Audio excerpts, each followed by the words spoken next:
Good evening and welcome. So, as you can see, the Pitcast is now going to be a daily sort of check in roundup of the day, of recent happenings, of up and coming events and issues, maybe topics that creep up in the day, any issues that happen on the road, maybe something that you want to discuss. And you'll notice that the chat is open for subscribers only. So you're more than welcome to post, guys. Try and keep it related to, I suppose, the motoring industry, the motorsport industry. Can take the form of industries that rely on this industry and industries that can sort of provide for this industry. Let's just keep it on topic. We don't need to be all smiles and happy-go-lucky and unnecessarily false nice about things, but let's just be logical about it. I have an agenda for tonight, and it's pretty much things that I've touched on the past month or so. Maybe revisiting some of it and just trying to break it down, discuss it, get your input, find out what your thoughts are. And really, my hopes for this is pretty much the same as everything else. I don't need this to go all crazy and go viral, and if it does, great. If it doesn't, great. I suppose this is just an outlet for me to get what's on my mind or on my chest off and out. And if there are people who agree, then don't agree with me for the sake of, friendship or association. You are allowed to disagree with me. Everyone has an opinion. The problem is not a lot of people have opinions that add value. So let's hope we can find value out of all of this. That is really the goal, as with everything. And I mean, it's been frustrating for me having to deal with some of these issues or live through them or, just have to experience them and see what others are going through. So, I mean, to that end, we've got this what is this perceived attack on the car community? I mean, this is one of the things that I suppose stirred the pot in the last 2 or 3 years. And, it's really been something that I've sort of reawoken my need to challenge, the government powers, the private powers, the organizers, promoters, track operators and owners, even ourselves, all the stakeholders. And I mean, in recent years, it's been, the Ghost Squad being launched. Some of you, I don't even think, were born then. And the Ghost Squad coming into operation and clamping down on street races. And some of the things I've seen, and this is all sort of culminated in the perception that we are being targeted. And our dear friend JP Smith, I've seen and heard and read him say, we are not after the car community. It's a very vague term, And, yeah, I mean, I don't want to lose my train of thought here, but welcome, Toya. Welcome everyone that joined. I'll address that matter shortly. And you guys are welcome to send me a DM if you don't want to post in the live chat. My number is in the description, 0662198349. You're welcome to send a voice note, which I will vet before I play live. You're welcome to send me your thoughts if you don't want to share it in the chat. But it's and I'm by no means a notorious street racer. And if and when I got a chance, I raced. If I didn't bother me. It didn't bother me to go to the drags. It didn't bother me to go to the dices. Probably because of my club that I belonged to at the time, which was Extreme V-Dubs. I attended all of these things and joined the committee and helped with eventing and helped with putting up sort of club displays, doing the rounds at the meetups. And I can't say that I've ever had an experience like some of you have. I mean, I can relate to things on certain levels, the nerves. Most notably running away from the cops.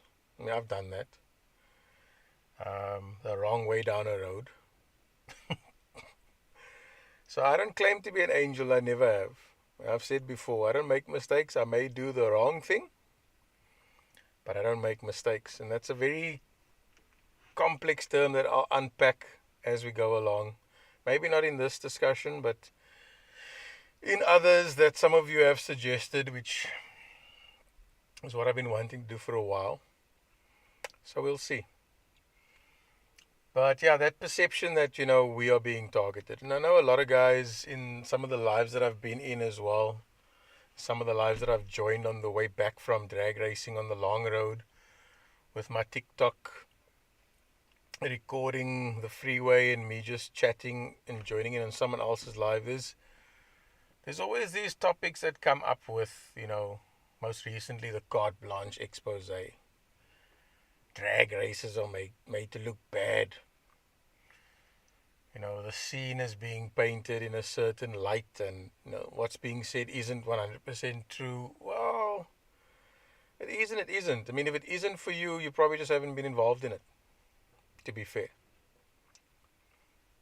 If it is for you and you're a bit annoyed that it was exposed, you're more than welcome to your opinion and your emotion.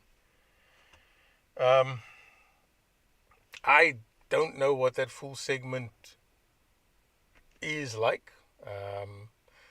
I have contacted Carte Blanche because it was on such a big topic on everyone's chest the Monday. From the Sunday, in fact. In fact, I would say from the 6th of September when the filming took place. And I don't know what the point of it was. I asked him that, what was the end goal with this? What was the point of this? And I mean, I know some of the people that were in that segment, and I struggled to identify others. And I know some of the issues that were related to what was discussed, but I wasn't there. Because like I say, it's, unless I'm actually going to be involved, I'm probably not going to go. Unless someone maybe asks me to come and support them, or unless someone asks me to join them, as I have been fortunate enough to do this year. I probably won't go.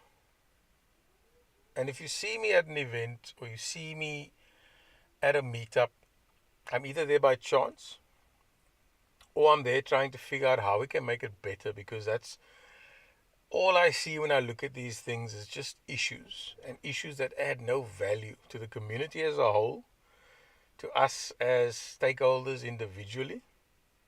And it's starting to annoy me to the point where it's getting tired now, man. Look, there's a guy racing through the traffic, street racer. Race implies there's more than one person in it.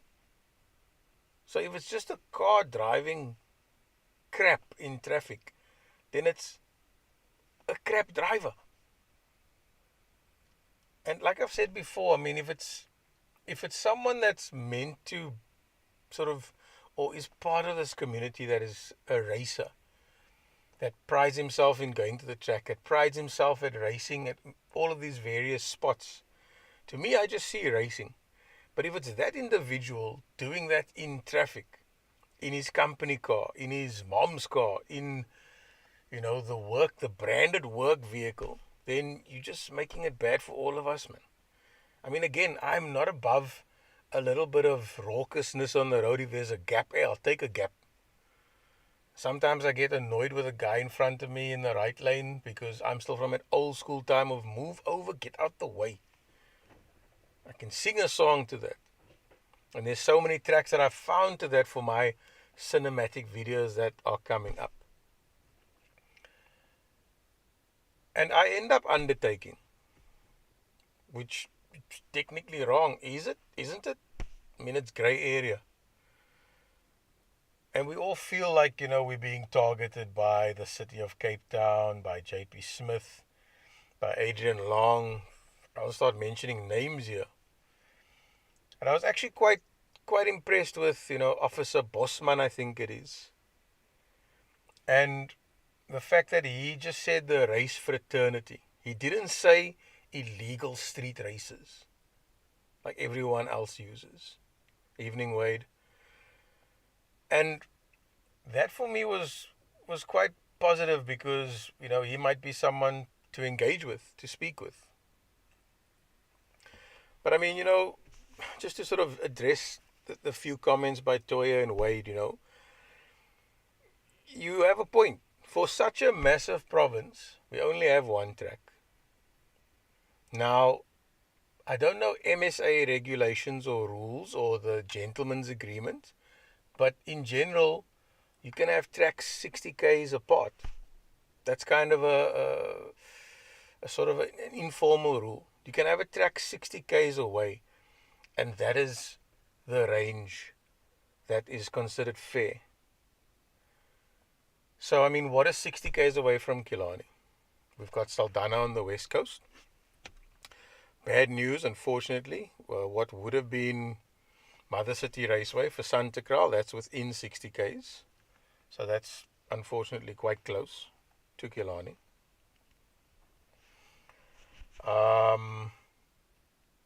You've got Plaaspat, which is owned by Johan Rupert, I think, Franschhoek Motor Museum. If you ever get a chance to go by there, I suppose it's something you should do regularly.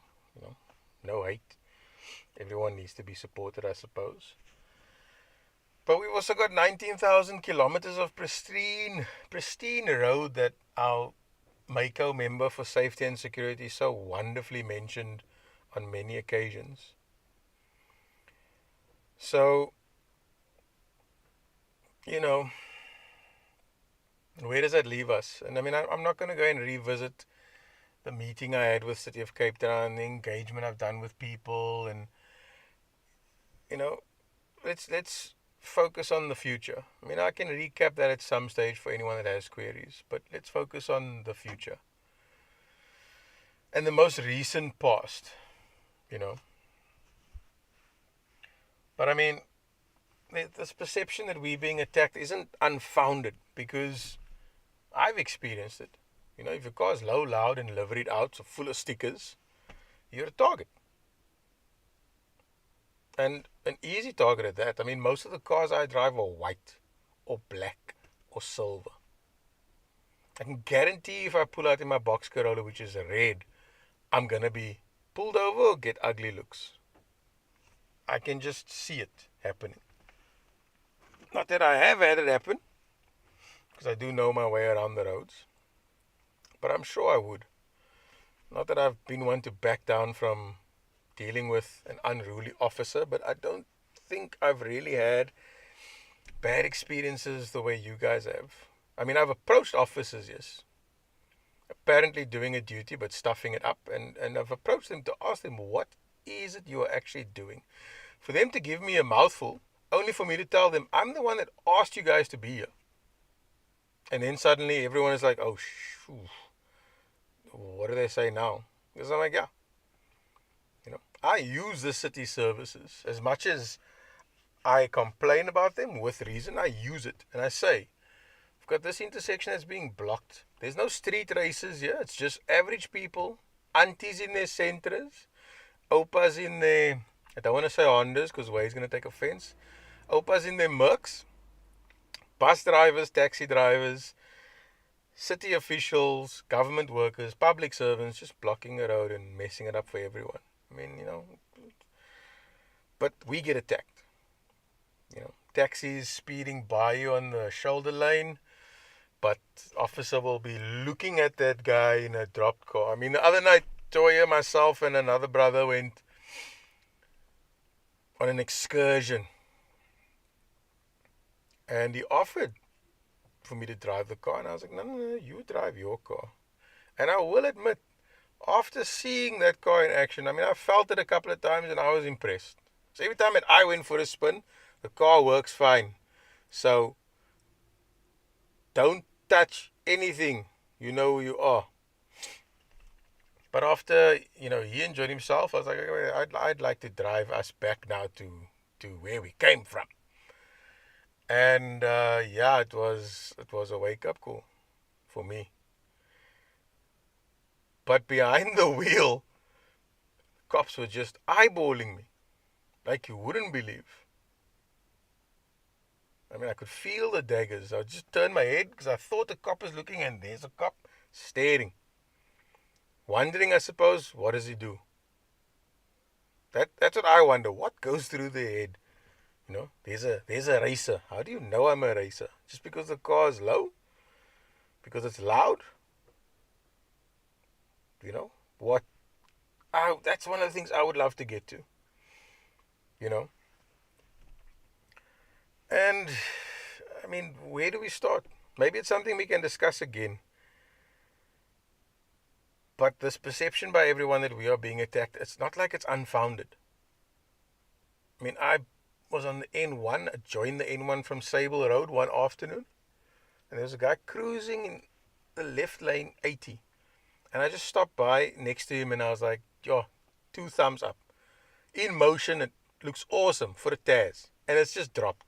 If it's on air or if it's cut springs, all of these things that are grey area, I don't know, but it looked good. Next minute, out of nowhere, our dear friend, or our dear friends in blue and white in a Corolla. It's costing us a lot of taxpayers' money. Pulling him over for what?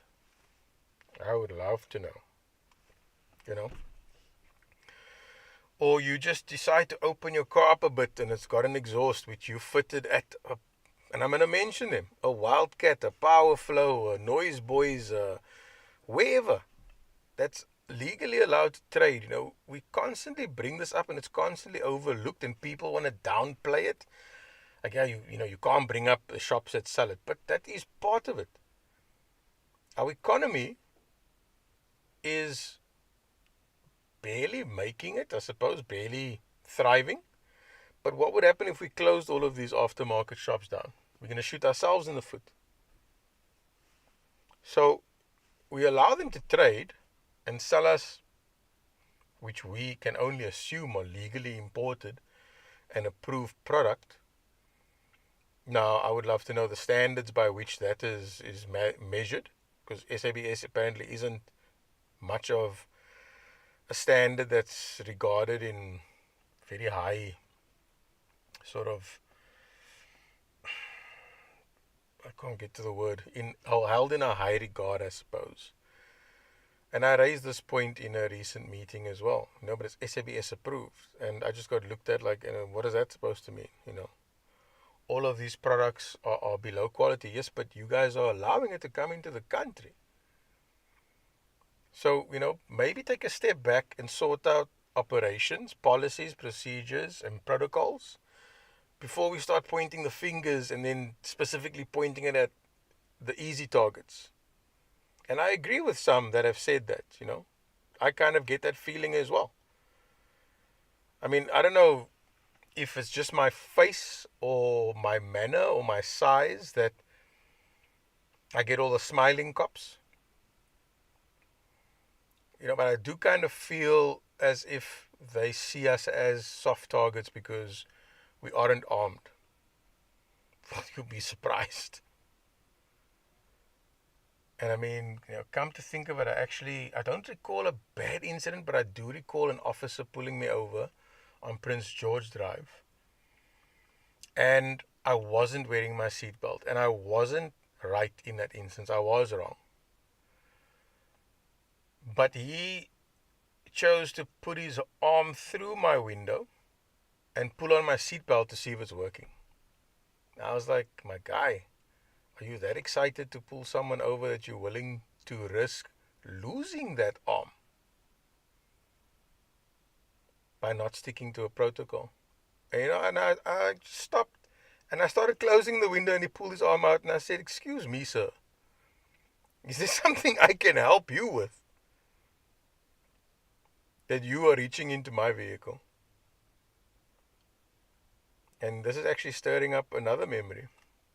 But after that, he was a bit surprised, and it was, well, you have a seatbelt, why aren't you wearing it? And I said, well, with all due respect, I accept the responsibility for that. My fault. If you want to fine me, sir. And he was like, no, I'm just checking. Please put your seatbelt on, and away I went. But these stories of discs being pulled and all these other things, I haven't experienced it. And I'm not saying it's not true. I'm not saying it won't happen to me. It may very well. I've kind of been tempting fate the last 2 years, waiting for it to happen, to be honest. I'm currently tempting fate. So, it brings me back to another incident when I left home many years ago. And I was traveling through gardens on my way to come to the south.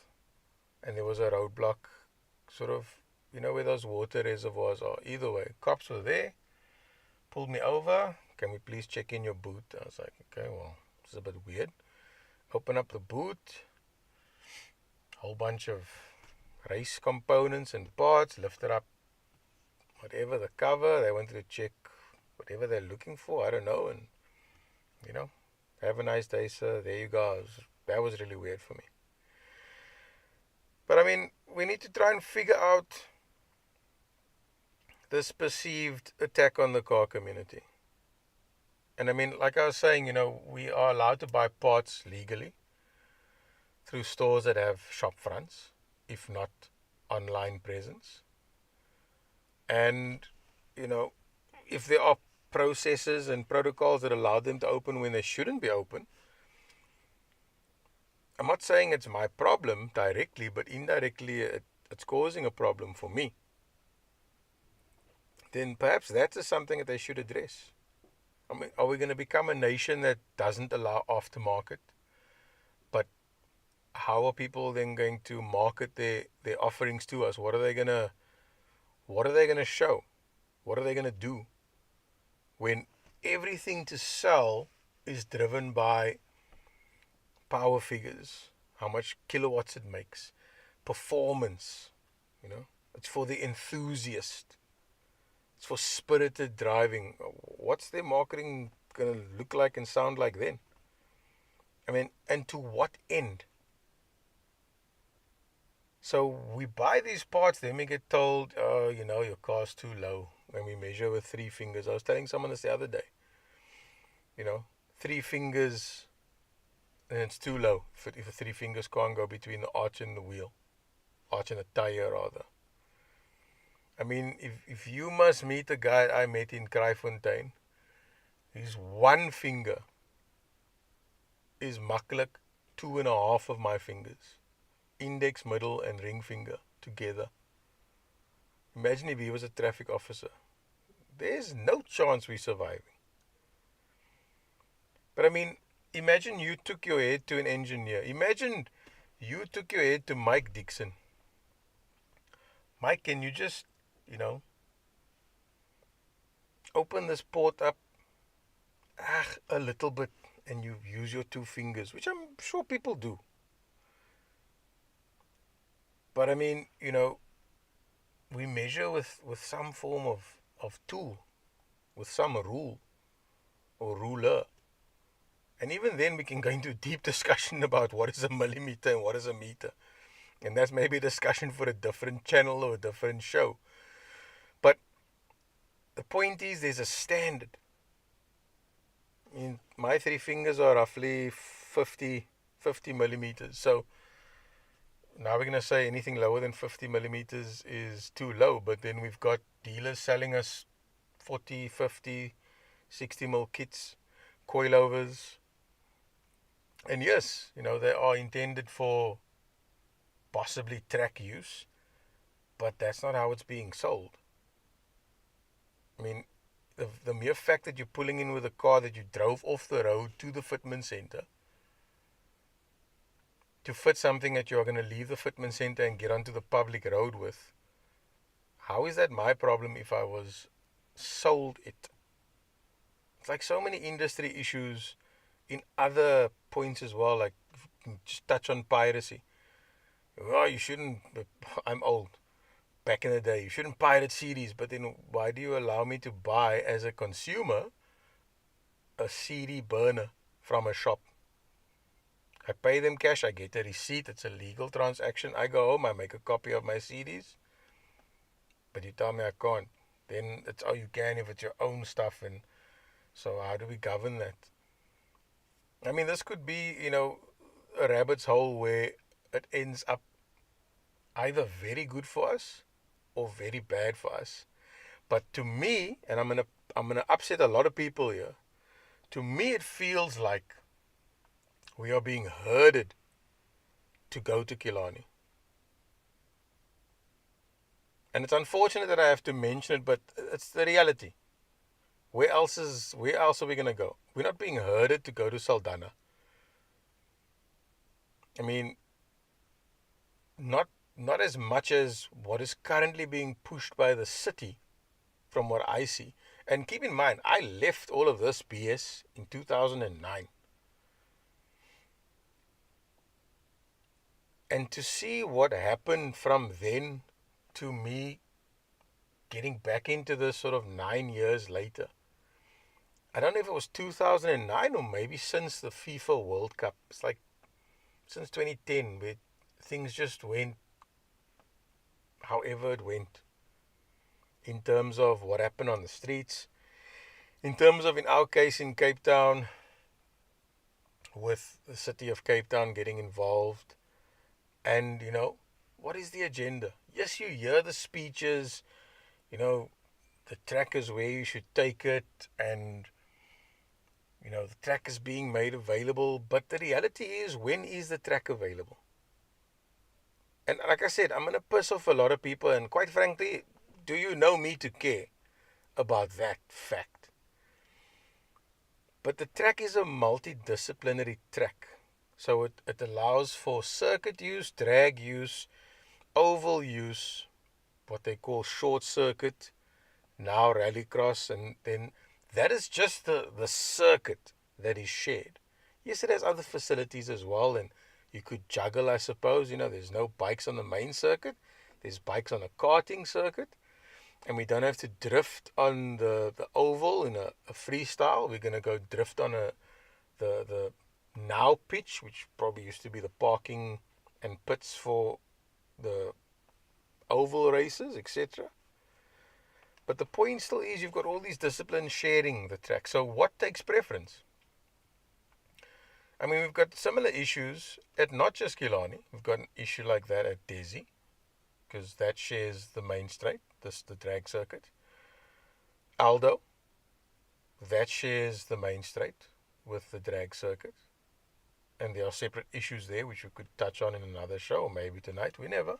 I've got all the time in the world. And we've got Midval, where the drag sort of starts off and joins the back straight, I think. Actually, I haven't even explored Midval much. So all those circuits have those challenges.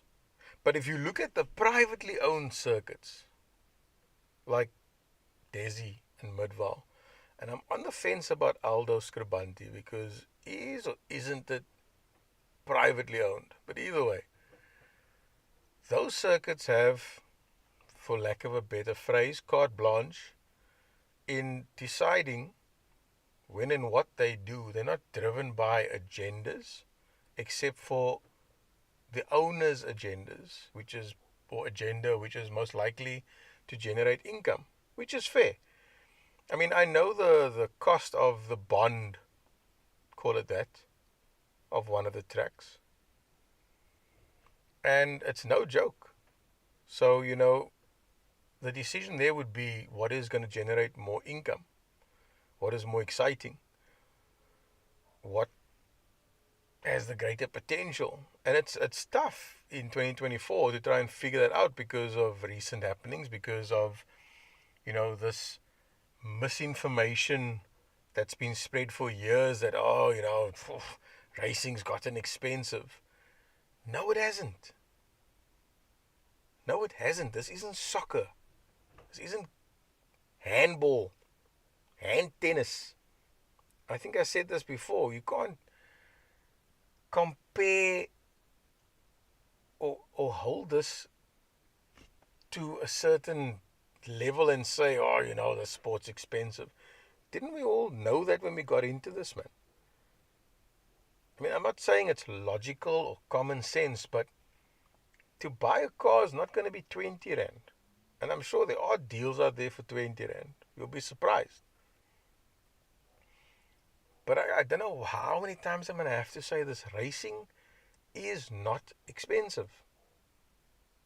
What you are driving now, you can go and enjoy and race. You may not win. You may not reach the podium. And there are ways to get around that in the sport of drag racing. But you can go and enjoy yourselves. So I suppose this is an appeal to all of those who have never tried it. Go. Try it. The nerves is part of the experience. You may not know anyone, but that's why the organizers, promoters, owners, marshals, scrutineers, event promoters are there. If we can't speak to them and engage with them, then what are we doing? And I've been dealing with that since last week, which is shocking. Of people trying to get in and enter. People are in, but they don't know what it is they need to do. But they're asking the right people. Because usually that's the issue. People don't ask the right people, but they are asking the right people. And they are not getting answers. Now I'm sorry, that is disgusting. That's pathetic. I mean, if someone asks me a question that is legal, lawful, and answerable, why not answer it? We have this tendency to ask questions as an answer for the question that was asked. And that doesn't help anyone. And there's this sort of secrecy behind the topic, but it's most pertinent to the matter at hand. And we've got this back and forth between organizations like MSA and WAMSA and, WPMC and SK Racing and who else? Where no one can compromise and see the bigger picture. It becomes this phallus contest. Who's got the bigger one that's hanging lower? And who can swing and reach the next one's forehead? And it's doing nothing for the sport. Absolutely nothing. Now, I mean, we might get into that as well. But, let's see how we go. And all of this just sort of contributes to the issue. And to me, it's an issue of just herding for this, for this point of this perception that we're being attacked. That carte blanche segment to me seemed like an attempt of intimidation by the city of Cape Town and compliance, if you will, by the journalists that produced that segment, that were part of that segment, that asked the questions, that interviewed the individuals. To what end? All that segment did, from the snippets that I saw, and I'd love to watch it start to finish to give a final assessment, but all that I saw was just us being degraded even further as a community. And maybe more so a drag community, a racing community, if you want to say street racing community. But I'm not going to say illegal, unintentionally, intentionally, or use that term in a sentence. Because racing is racing. The issue here is the access to the facility, which, as I've said, is dependent on priorities at that facility. And it seems to me there's a trend here in the Cape provinces that, main circuit is where the elite is. And that elitism that I discussed in a recent episode, albeit somewhat different, but that gets priority, And again, that could very well be driven by money. So calendars are set out with main circuit events prioritized, and we'll see where we can fit, drag racing in. Maybe once a month, maybe every 2 months, maybe once a quarter. What other options do we have? Slick. That's our option. And I mean, just a side note, the 3rd of October, I'm assuming JP Smith, all the Mako members, the mayor, and the premier of the Western Cape is going to be in Grassy Park at the community or the civic centre to answer any of the community's queries for Grassy Park and surrounds. 3rd of October, I believe, which is Thursday, from 5 till 8 or thereabouts. So I'm going to be there asking some of these questions because, I'm going to be blunt.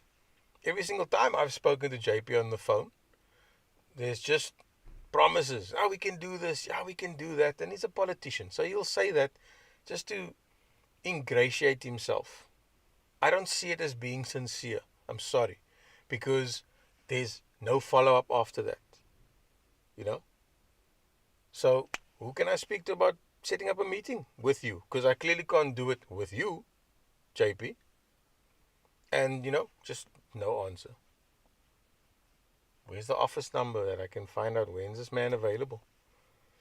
I mean, I've seen other people troll him and follow him to a public meeting and then pounce and ask questions, but then they just end up being, compliant. Steek gefrit on the social media, as meek as a little yes brew in person. And then the actual questions never get asked and issues never get resolved and it all gets forgotten about, and then something happens months later and there's a blitzkrieg and then we're back at it again. And you've got people asking for the taxi drivers to get involved and the gatmaak, and it just ends up being Cape Town. And that's probably my biggest gripe with Cape Town as a born and bred Cape Townian. Who's ever going to take us seriously if we can't even take things seriously, man? And that's going to hurt some of you, but like I said it before, there's most likely going to be truth in what I say to some degree, and we haven't even scratched the surface. And I mean, there was one time where the spinners blocked Kilani's entrance and there was this big uproar, and then, somehow my name got mentioned to attend a show, one of this, what's Cape Towner Live? And I wasn't interested and I said no, and the guy insisted. I can't get to his name now. Big Oak, Pedro, I think, insisted, and I was like, what's the end game? Eventually, for him to phone me up and us having a long 2-hour conversation, which I assume was recorded and, played back later and assessed, and then probably thought to themselves, no, let's rather not. Or the show was postponed or cancelled, or there was some issue that they had that they couldn't do the show. I don't know. Quite frankly, I don't care. But, we could have really discussed the serious matters, and then actually looking at that and seeing the lack of seriousness, just got me going, well, everything happens for a reason. As it always does. That's how I've lived my life, and that's how I'll continue to live it. Everything happens for a reason. I'm going to get pulled over tomorrow by the cops over there. Right? Where we at? What's happening? What's clapping? How's this going to go down? And if it goes down sideways, it goes down sideways. I've had R5s pointed at me just for taking a drive and turning onto the N2. And I would actually love to know what happened to those cops. I must go and check the video footage and go and inquire, waar is hulle vandag? And see what we end up with. So I don't know. I can't relate to some of the things that you guys have been through, and I need context. Because like I say, I may do wrong, and I do wrong quite a lot. But I haven't seen or been through some of the issues that some of you guys have. So excuse me if I can't relate to that. So yeah, just getting back to Toya's point. With Killarney, we can't even have jet cars and stuff, and seeing as the only place, why would things cost so much? There's a lot to unpack with that statement. Like I said, it's multidiscipline. So not much thought would have gone into the drag strip if you come down to grading, and that's something for an MSA discussion. Hopefully an MSA technical professional will engage on that matter, because there are quite a few things that I'd love to discuss with them about rules and regulations.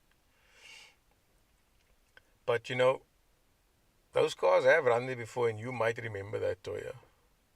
There have been some seriously fast cars that ran at Killarney.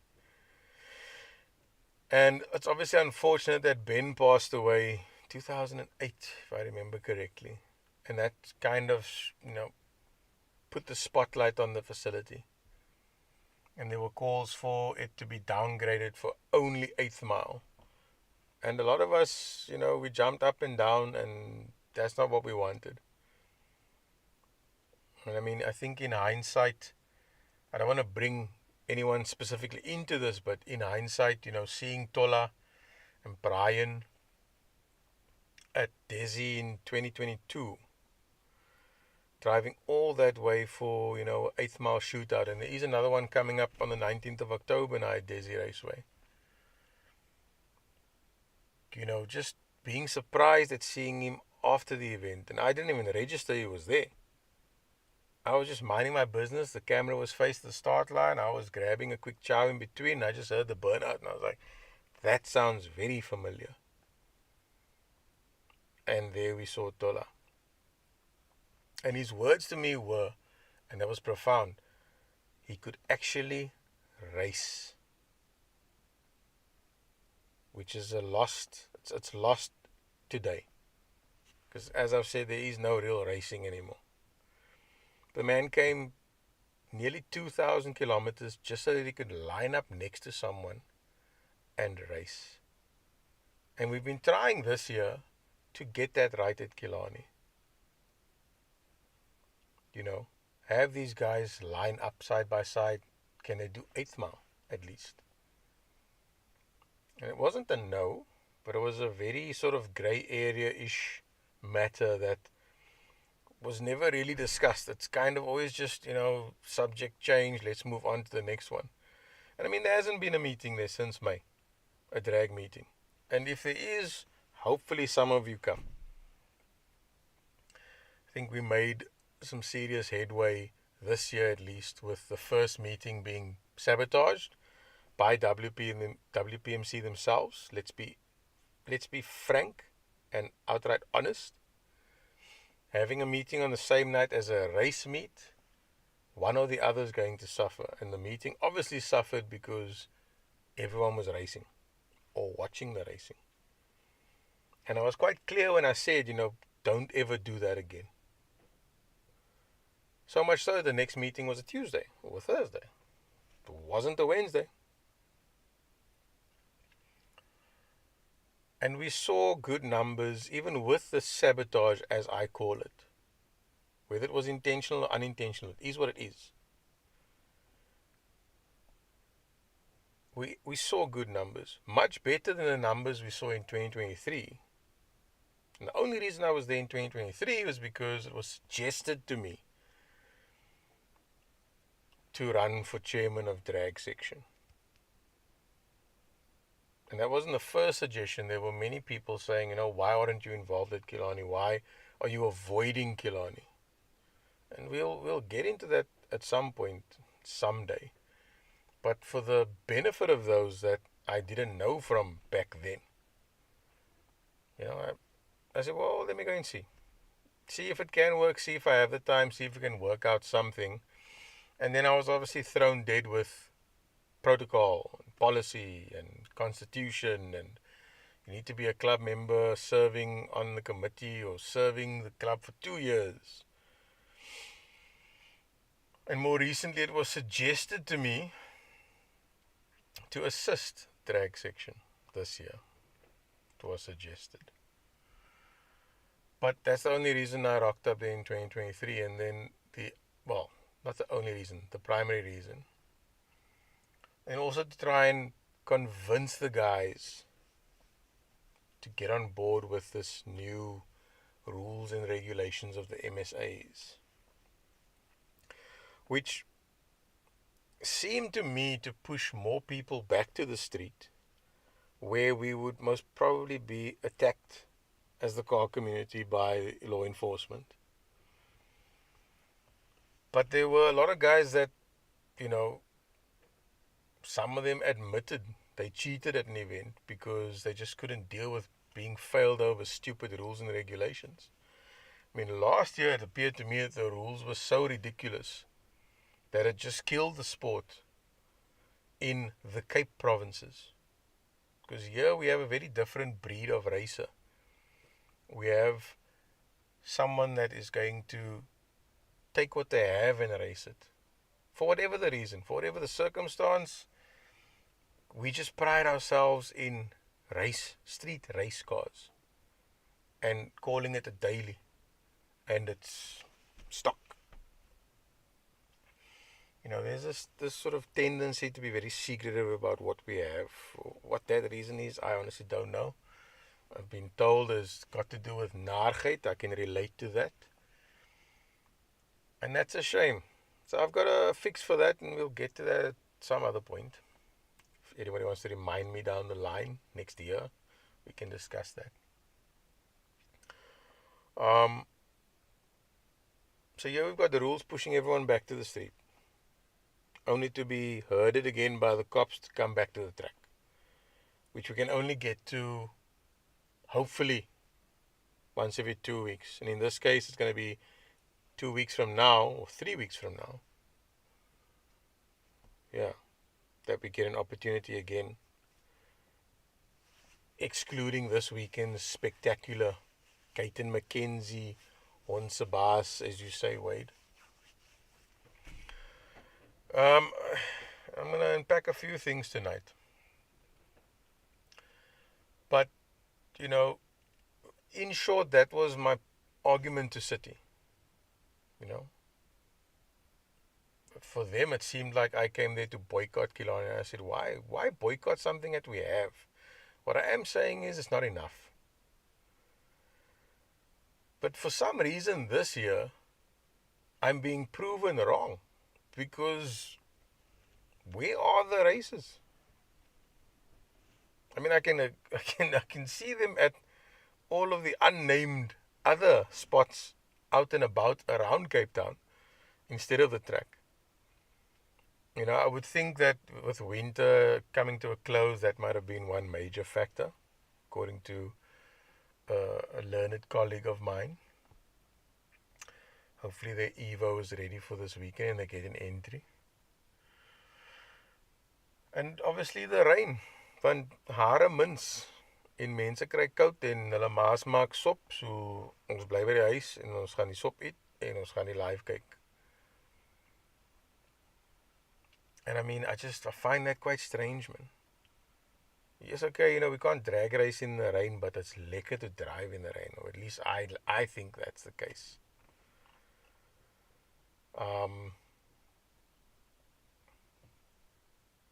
Yeah, it's just weird. It goes against everything that makes logical sense to me. That was the very argument in 2021 to say, we need like 10 venues. We need at least 5 to cater. And it might just be that, all those people that I'm speaking of are sitting there going, I don't want to go. I mean, even today someone said, you know what, I'm not going this weekend. I just don't list. And that's strange for me. I mean, when I don't go to the track, there's very good reasons why. I'm not going to be part of misinformation. I'm not going to mislead people. I'm not going to advertise a car is coming and the car isn't coming. I'm not going to be part of that. Because a lot of people that came from out of town got on my case about that. Why wouldn't you at the track? It's your home track. Because I'm not blinded by everything else. I'm seeing through the bullshit and I'm not going to be part of it. That's why I'm not at the track. If it wasn't for a gentleman by the name of Duncan that asked me would I like the navigator's seat in his car for Gymkhana, I wouldn't be at Gymkhana. Not at all. If it wasn't for him, I wouldn't be. Because I just don't get what is going on. And it comes back to that elitism that I discussed a week or two ago, where it's lekker to be number one, man. It's lekker to be the best in something, but don't forget where you started out. You didn't just start and you were the best. And if you were, then why aren't you internationally recognized? I've seen it so many times, man. I don't know if it's a demographic issue. I don't know if it's a Cape Town issue. I don't know if it's just looking for that 5 seconds of fame. But I've seen so many athletes, even outside motorsport. They've got talent. And make no maybes, anyone can be taught to do anything. Within some limit and reason. You can't be my size and want to be a 100-meter sprinter. You can do it, but you ain't going to come first. But then it all just goes down the toilet. We want to be athletes, but we don't live that athlete life. We don't take it seriously. We go to race weekends. The Friday night, we're doping. The race is postponed to Sunday because of rain. The whole of Saturday, we're not focusing on the Sunday. We're having a jaw. That just doesn't make sense to me. I've seen so many talented people it's all wasted because there's no discipline there. They aren't strong-willed enough. And that's a shame. It's a serious shame. I mean, as for the cost at Killarney, I'm pretty sure everyone recalls or knows Street to Strip, and the whole concept there was low margin, high volumes. I asked WPMC, in particular Paul, back then I think he was already the operations manager, what is needed for the track to make an event viable, you know? And he gave a figure of 30,000 back then. And it was, well, you know what, we could get 2,000 spectators, 200 races, and that's about 44,000 rand. So there, the event is covered. I mean, the first event is covered. From there, it can only grow. And for it to grow, it's going to depend on you as the promoter and organizer, track owner, operator, whatever. But I mean, there's a few things that we weren't virgins back then.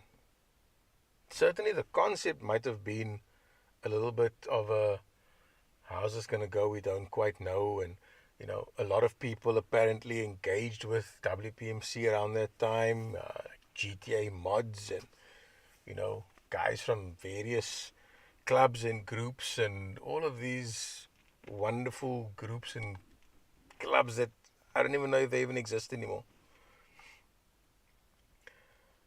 And the whole concept, just from my perspective, fell flat on its face because there was no development.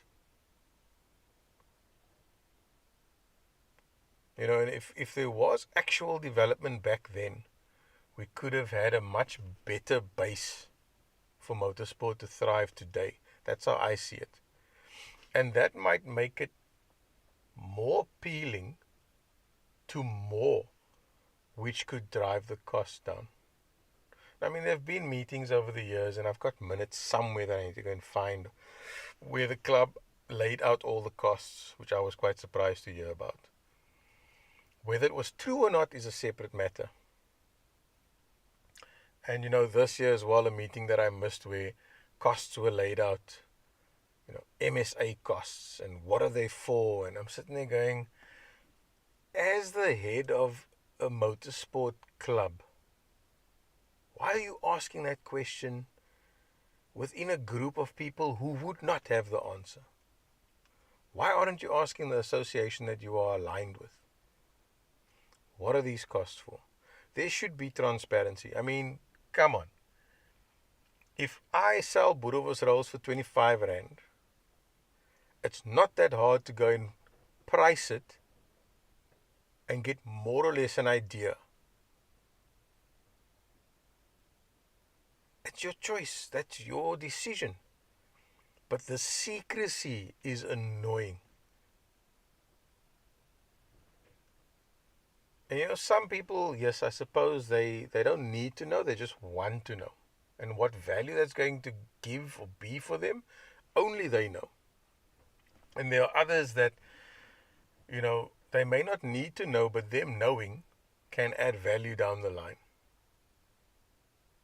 And a different perspective can come in, and we can look at things differently and say, hey, you know what, if you do this a little bit differently, or if you tighten up operations here, then that might make an improvement in the long run.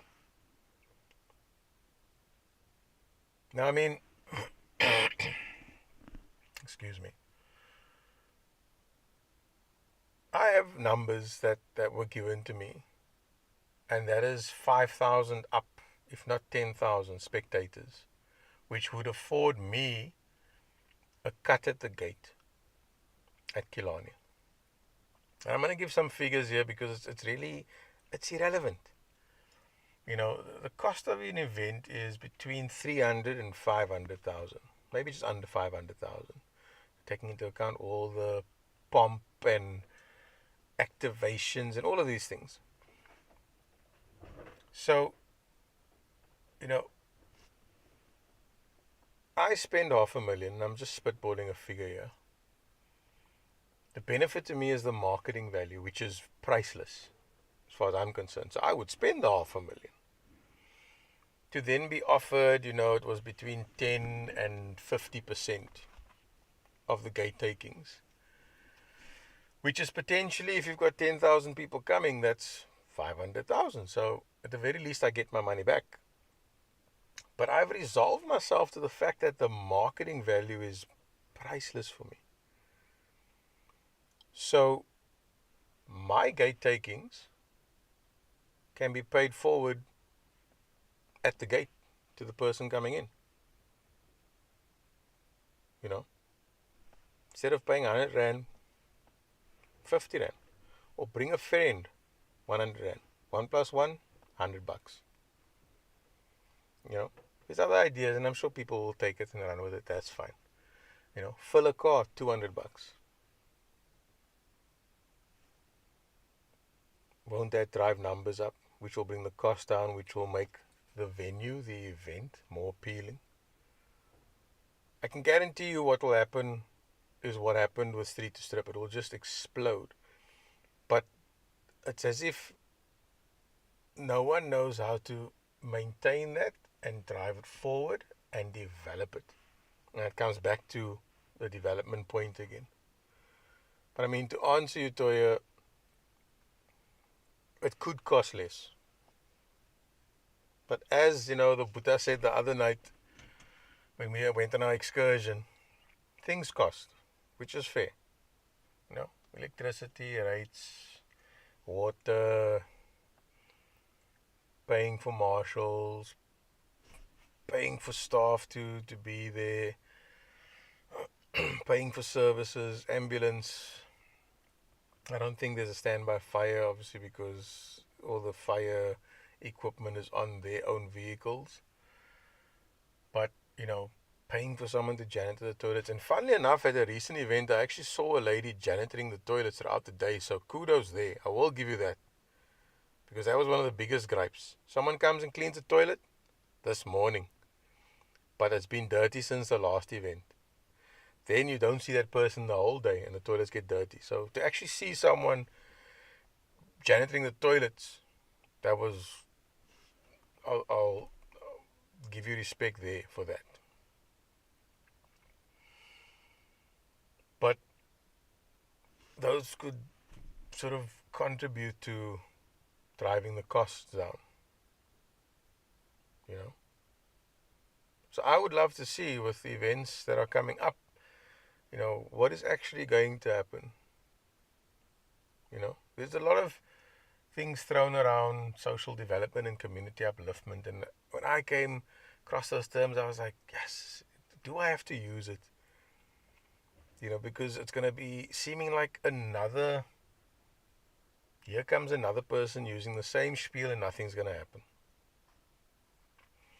And I can say again, like I've said before, if I just sat and said to myself, okay, well, City said go here, that didn't work out, okay, I'll now just wait and see what they say, we'd still be sitting here without this channel and a means to get a message out, give insight, inform, educate, uplift, empower.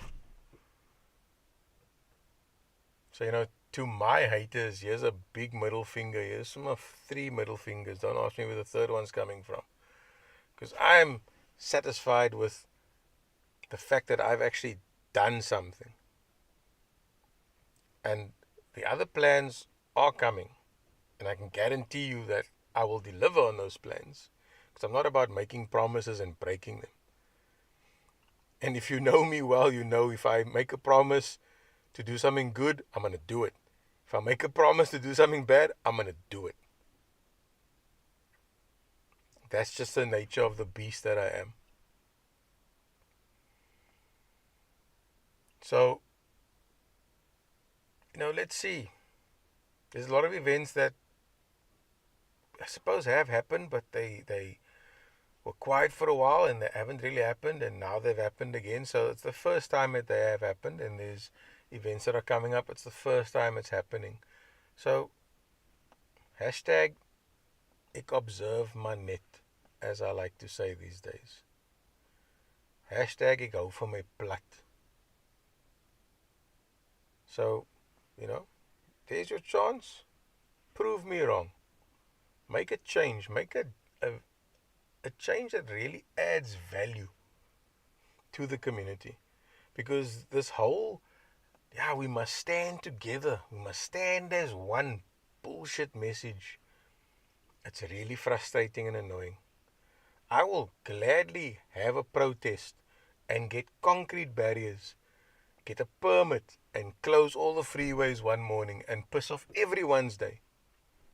Because I don't expect the car community to come and stand with their cars and block the freeways to protest peacefully. And whether some won't do it because of fear, because of whatever reason, I would never expect that we must stand together to prove a point for someone. And you've got teams of people, but like I said in the last podcast, they can't even say we. It's just I, and I also, so that they don't get left out because someone already made the point. They must remind you that they also had that idea. That's the Cape Town of yesteryear, and it's sadly still the Cape Town of today. And not just Cape Town, it's human nature, which is really sad. So, I mean, hopefully, things become more cost effective, and it can be. Yes, there's inflation and things have escalated over the years. That's fair. I mean, it's still cheaper to fill a car with petrol than it is to actually walk somewhere. And even if you work on the minimum wage, it takes me an hour to walk 5 kilometers. And then I'm going to be hungry and thirsty and tired and sweaty and just drive. So things are relative, Things are expensive because we see the currency, we see the value, and we can't understand inflation throughout the years. I mean, I still get, surprised when people mention what they bought for half a cent back in the day. And I mean, I'm going to try and address these chat points in order here. But yeah, Toya, why would they focus on gangsterism and drugs? We easy targets. That's one way of looking at it. The other big thing is they probably are, but we don't know because they don't communicate jack. I've said this to a ward councillor before, and she's like, yeah, you've got a real problem with the DA. And I said, ma'am, I used to be a DA supporter. But when I saw that all that goes on is just finger pointing and no action, or the perception of a lack of action, what is the point?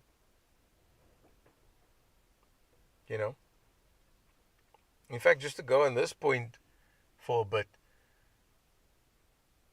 I rocked up at her office, spoke to a colleague of hers, but she was so nosy that she had to come and find out what it is that I was there for. But you don't know who I am, but you clearly know who I am.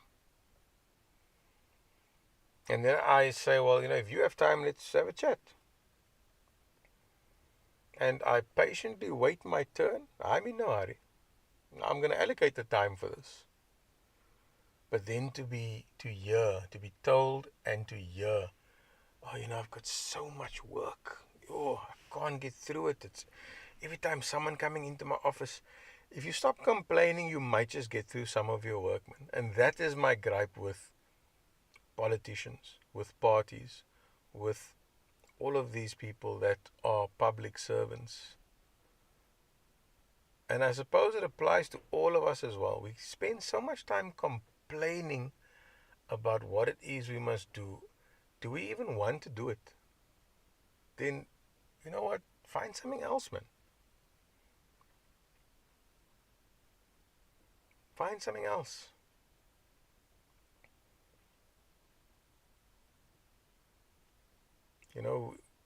We don't know what these people are doing because we don't understand the systems and the structures within politics. And I was fortunate enough to go through an info session with a local community forum in Steenberg that had sessions on understanding political structure and systems. And me with my big mouth, not knowing any of it, it made a massive difference in knowing that, instead of, I've been beating you guys with a stick all these years, but all I needed to do was stab you with a stick. Problem solved. You know, same tool, same problem, same individual, different approach. Very different result. So, why they don't deal with drugs and gangsterism, that's also an economic issue.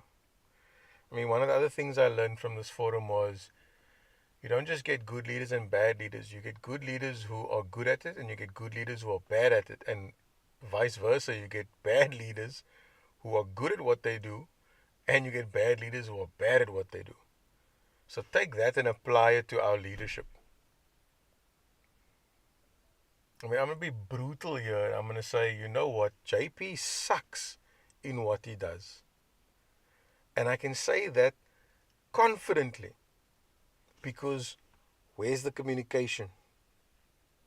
There's only a public announcement and a press release when something goes the way they want it to go. Oh, we did this. We went out on a raid and we caught the City Golf spinning at the Lollipop Lounge. What? Sorry? We actually found that golf, by the way. It's on my WhatsApp channel. Keeping it real. But it was a City Golf spinning. This is the kind of reporting that is just blowing my mind. So yeah, there's a couple of things that I mailed through to Carte Blanche I would like an update on. But, that statement about JP it rings true. And we even had this discussion on the phone where he told me, and I would love to hear him say no because all of my calls are recorded. He told me, yeah, we're not after the car community. We're not chasing the street. We're not trying to, get on the heads of the street racers. But that's the perception. And whether it's directly or indirectly the people that, you gave birth to the Ghost Squad in a sense. Adrian Long is now the dad. He's taken over and he runs that. And I think he was also on that Carte Blanche show. But the communication is poor. And it's a bullshit excuse of, it's going to compromise operations. Then you need to find a better way of communicating to the people that you serve. Whether they are street racer or not. What the hell is going on? What is the end game? Because there's clearly an agenda here. And it makes no sense to me because tax money is being earned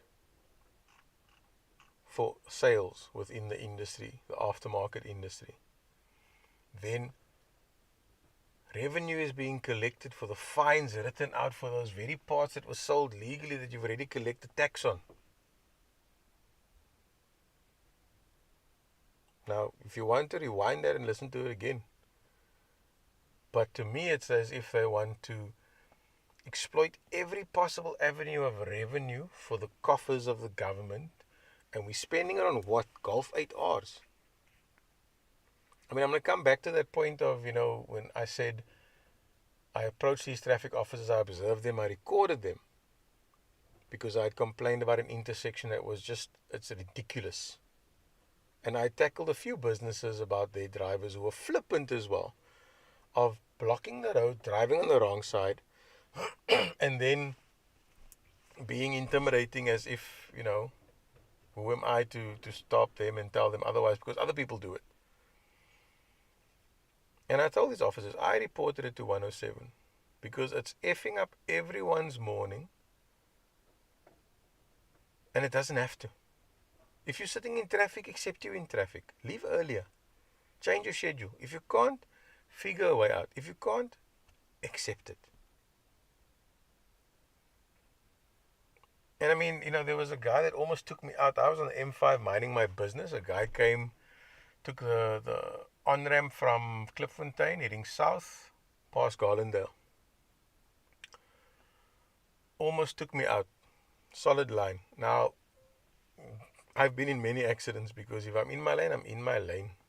There is nothing about defensive driving. If I'm in the right, we shall collide, ma'am or sir. We shall collide. and then you can go and explain to someone what happened. But he narrowly missed me, and I was like, no effing way am I letting this go. Phone 107, reported it. Minding my own business, I've done my side, got a reference, everything. Only to get this doos with all his kak driving, and I can see ahead of me at the robot in Grassy Park on the corner of Prince George and Retreat Road by Nando's. Only for the Boeta to look at me saying, "Oh Boeta, is jy dan kwaad wat jy nou so aangaan in die poasa?" And I just looked at him and I was like, you're driving kak, man. Bottom line, but you're going to be labeled as a street racer. And then we all look like idiots and we all degraded. Then we all get seen as common, as another colleague or ex-colleague of mine said. That perception.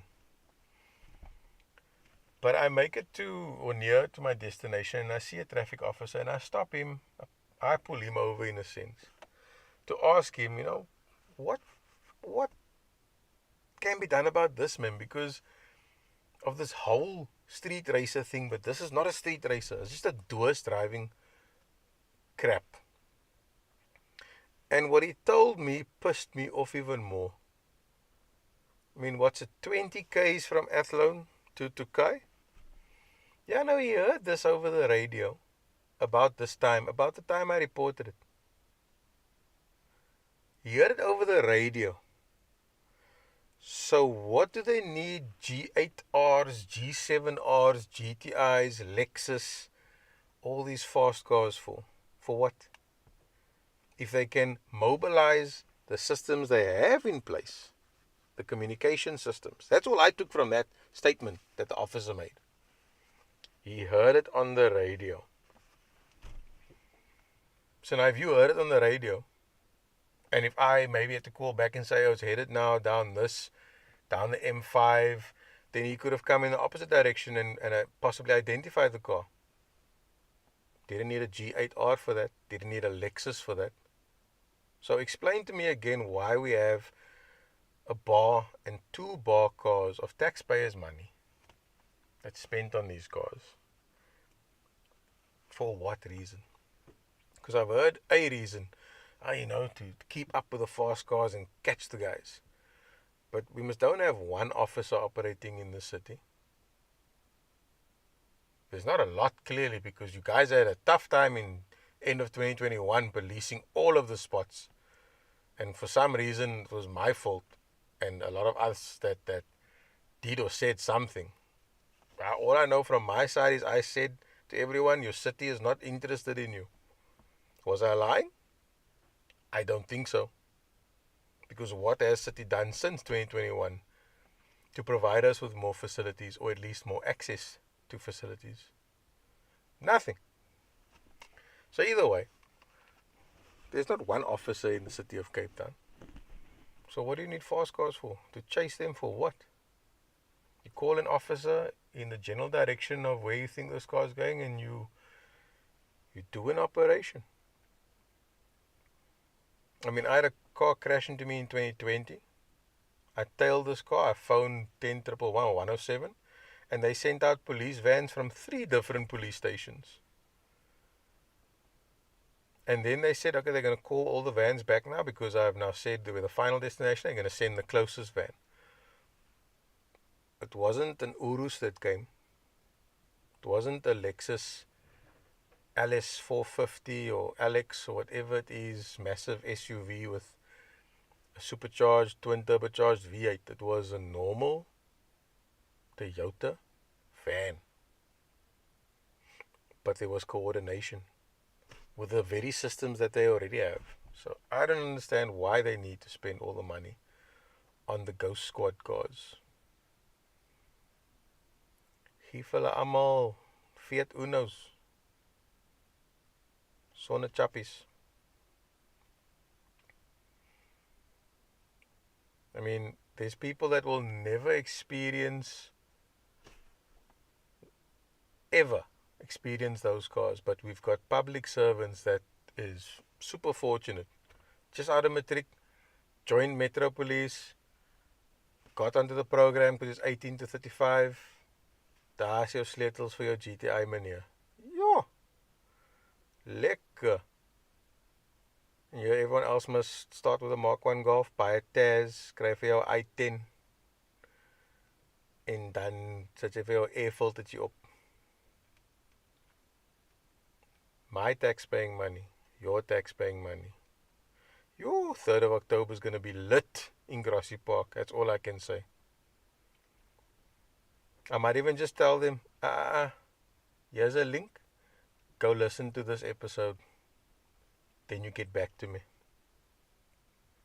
But that's the reality. For what do they need these fast cars? I mean, it costs R1 million to tar about a quarter mile. Maybe just over, maybe call it 2 million. So we can take 4 GTIRs or 3 GTIRs, off the road. And we can tar another 1 kilometer of stretch for us to enjoy on the road. Or for us to enjoy. Or we could actually just allow the roads to be closed. Because that's what was told to me in the meeting. Oh, you can't race on the public road. And we all know what happened last year with Formula E. So, setting a precedent here. Our public servants can do it, but the public who they serve can't do it. Wonderful. Either way. But yeah, let me have a look here. Wade. Yeah, I should reach out to Gayton McKenzie for help and guidance, but since Gayton was the mayor in Beaufort West, I've been engaging with his office and his people. And in principle, he liked the idea of they liked the idea of what it is I wanted to do. And at that time, I also asked them, is there land I can buy in Beaufort West? Because it was just perfect to me. It's Karoo. It's cold, it's dry, we can race. It's not exactly central, but that became a later phase down the line. Something for the town, something that can attract visitors to the town, something that will aid the local economy, something that was central. Might not be Beaufort West, it could be somewhere like Hanover, which is literally halfway between here in Joburg and here in Durban, and damn sure close enough for the guys from PE, Kimberley, and maybe even Namibia can join and play. And those were all down the line plans. So, when Gayton came out with this, and whether he came out with it or whether he was approached by, the guys at Spin, I don't know. I mean, from what I saw, he made the statement, Wade. And they all jumped on it. I haven't really even taken note of any of it. I was invited to several of them on outside provinces, Free State, Northern Cape, not so much KZN. I didn't really worry with that. But I can say that there are other individuals who I hold in high regard, that have integrity, that I associate with and that I work with, that have engaged with Gayton from a drag racing perspective. So we'll see. And you will see that as well. I mean, just to be blunt, this weekend's event coming up is, you've got several organizations that are sort of partnering for this. My perspective. So, someone may disagree. But, Racing for Change, Drift City, don't know so much about the Sound Off guys and the Show and Shine guys, but Spin, Shaheem Bell, Johnny Bravo. And one could say that they almost, started this whole thing by engaging with Gayton when he made that statement, when he became Minister of Sports and Arts and whatever he is. But interestingly enough, Ishmael Peck is also in there. Don't know why they call him the boogeyman. But you could almost sort of say that there's a possibility that this, could be the part where Wamsa gets involved. Now, I'm going to mention a lot of names. If someone has an issue, they must raise it with me. It is what it is. But my problem with this whole thing is that there's already factions. You know, if you rewind to the Red Bull Shai Moto, die spinners het voorgekom die week voor die event op die maandag met stryery. And I don't get it. I honestly don't get it. Because you've got these factions, and to me it looks like you've got the underdogs and the elitism or the elitists in the one corner. So I've mentioned the Gaten McKenzie corner, which to me seems like the underdogs. You know, and you almost want to root for the underdogs, but you maybe want to just observe and see, and that's what I'm doing. In the other corner, you've got, you know, the Race SA with Nazi and Razik and Cape Towner, Pedro, and I mean, who else?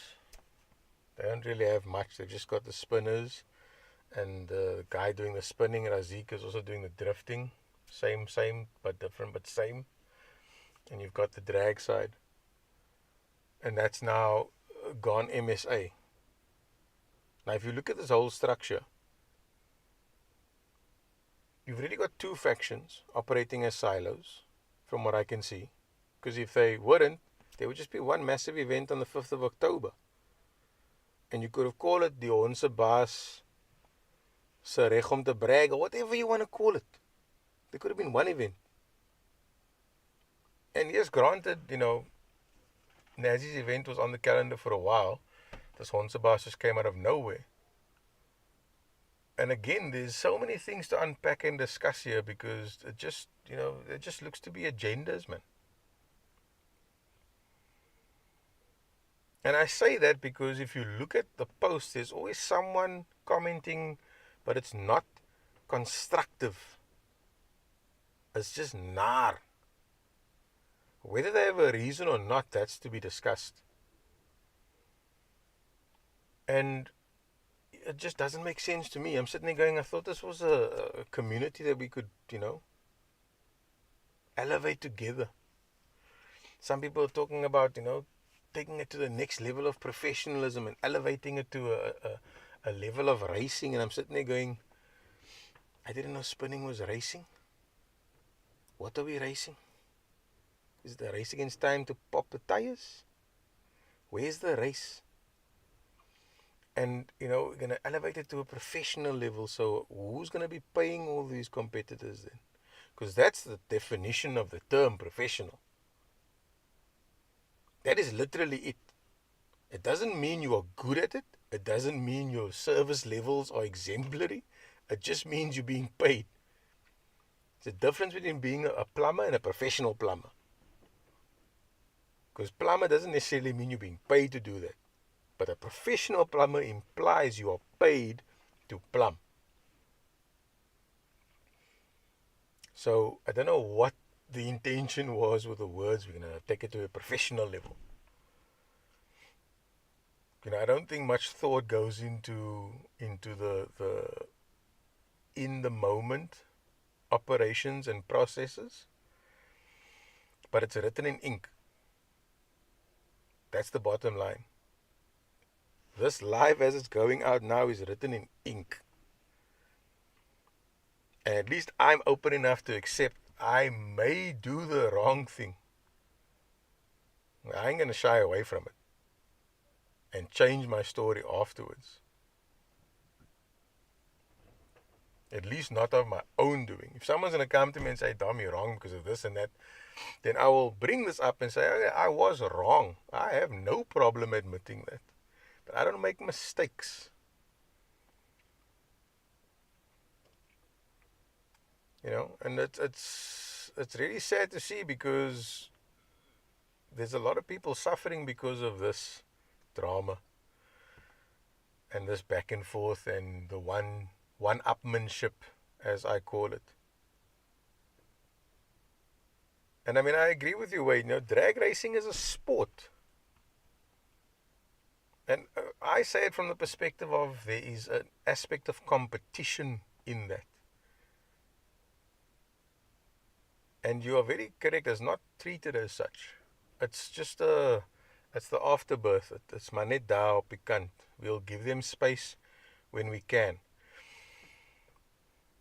And then when we do get the opportunity and people don't show, then it's said, see there, we've done it and we didn't get any response. No, it's a much deeper, complex issue than that. It's as if the powers that be are just sabotaging it from every angle. And I'm pretty sure I'm going to piss someone off. And I honestly, let me make it clear, I don't care. I've never have cared about someone else's emotions and feelings. Facts are the facts. If it hurts, it must be the truth. And, I mean, I often say drag racing can be a recreation. And in every aspect right now, it's just a recreation. Because there is no competition. There is no racing. And I, for one, would love to get it back to that. And you see what the screen says right there. Strictly street. That is how I'm going to do it. And what that means is open for interpretation. No fear, no favor. And we will get this sport back to where it's supposed to be. That I can guarantee you, Wade.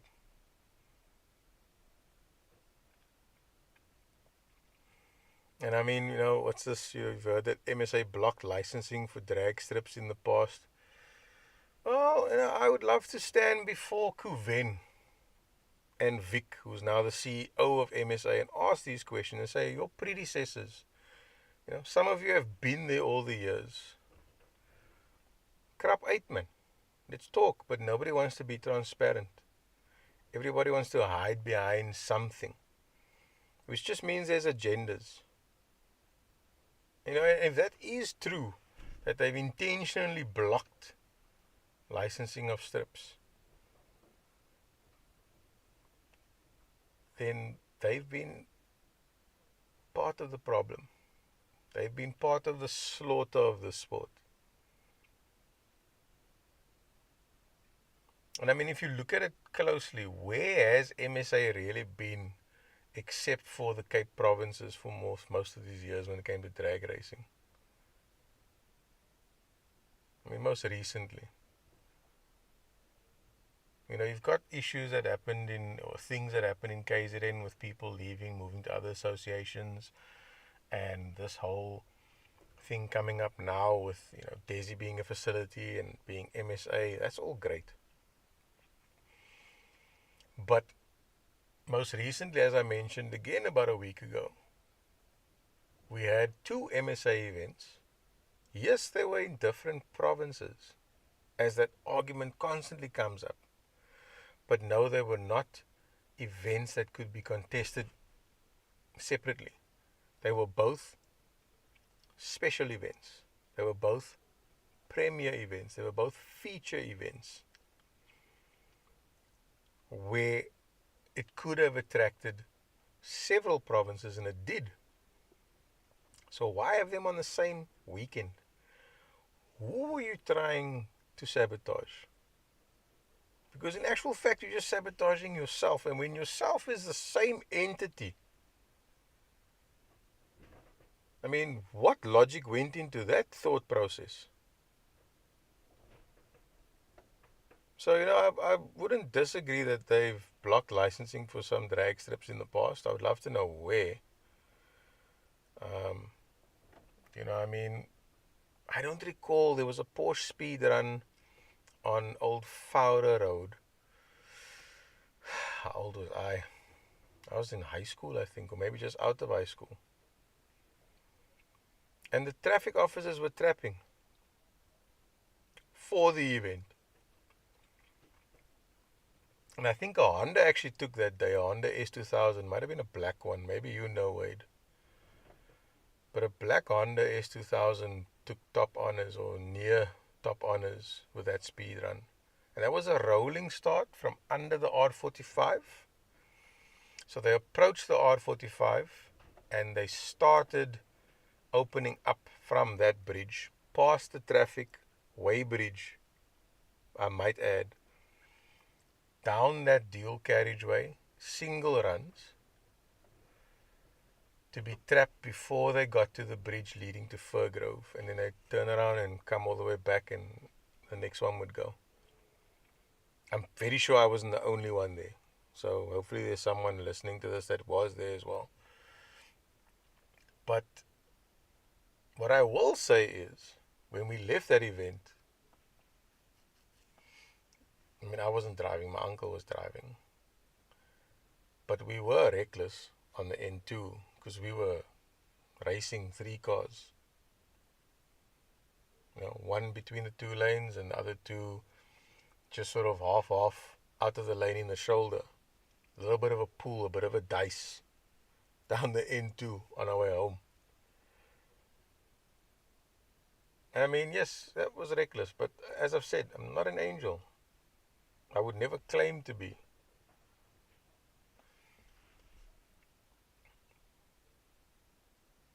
And all of that tells me is, what opportunity did my family have, my uncles have, to actually get on track?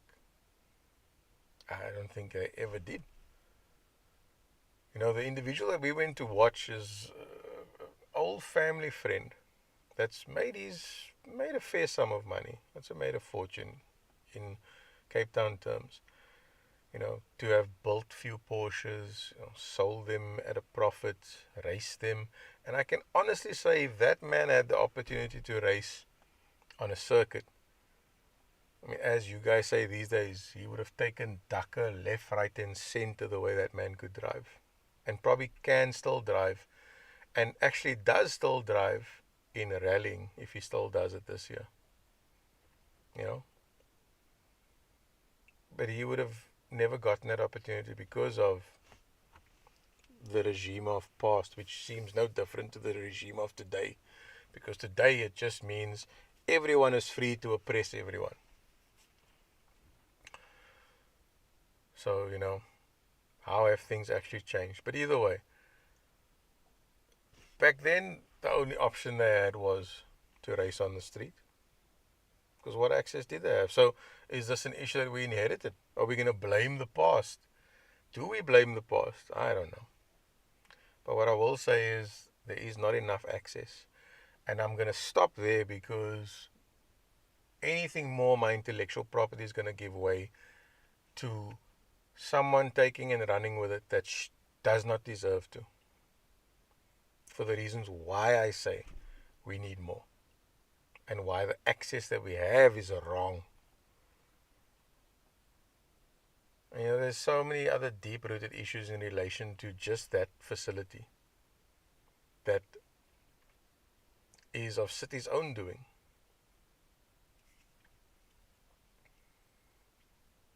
So, strictly street as well, that's open for interpretation. I'm keen to see the interpretation by my dear public servants.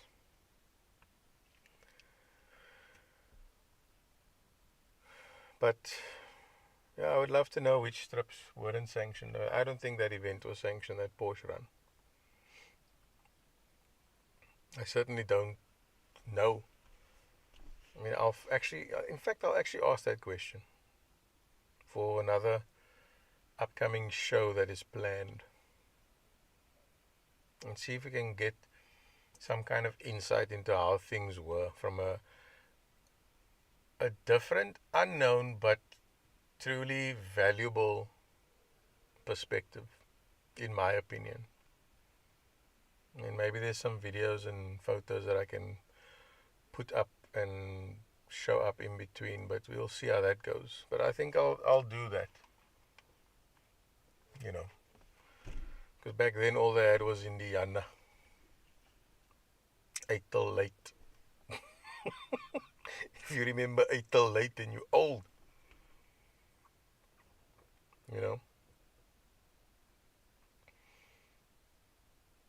So yeah.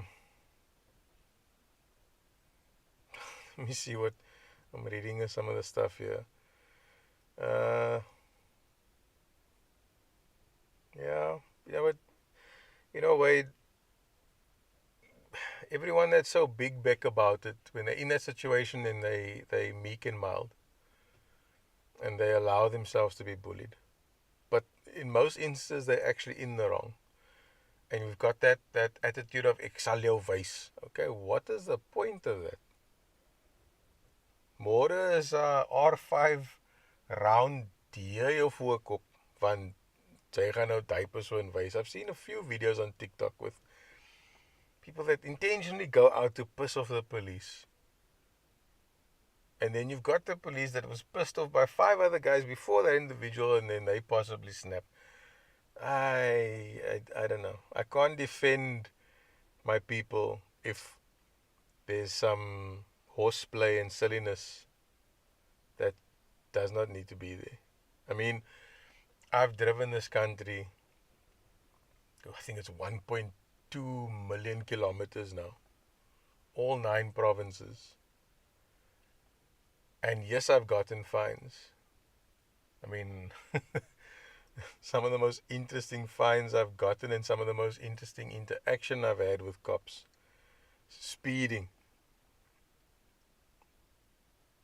You know, where they were more interested in what is in this thing, what caused this, than anything else. Because the reality is, it's a quiet road. Yes, I'm breaking the law. Fair. What am I going to hit? Who am I sharing the road with? There is no one. So that's all my experience has been. You know, dealing with real individuals and even finding out that most of them are building race cars. One officer even told me out in Beaufort West that the only reason he does this is because he loves cars. He loves the idea of cars. He loves the sport within the industry of the group of the car community. He loves to, you know, ensure that people are safe. And I can relate to that. I can respect that. And then there are some that, you know, are just the problem. And then there are some who were pissed off by a Dominic 5 minutes prior to a Toya pulling up. So, you know,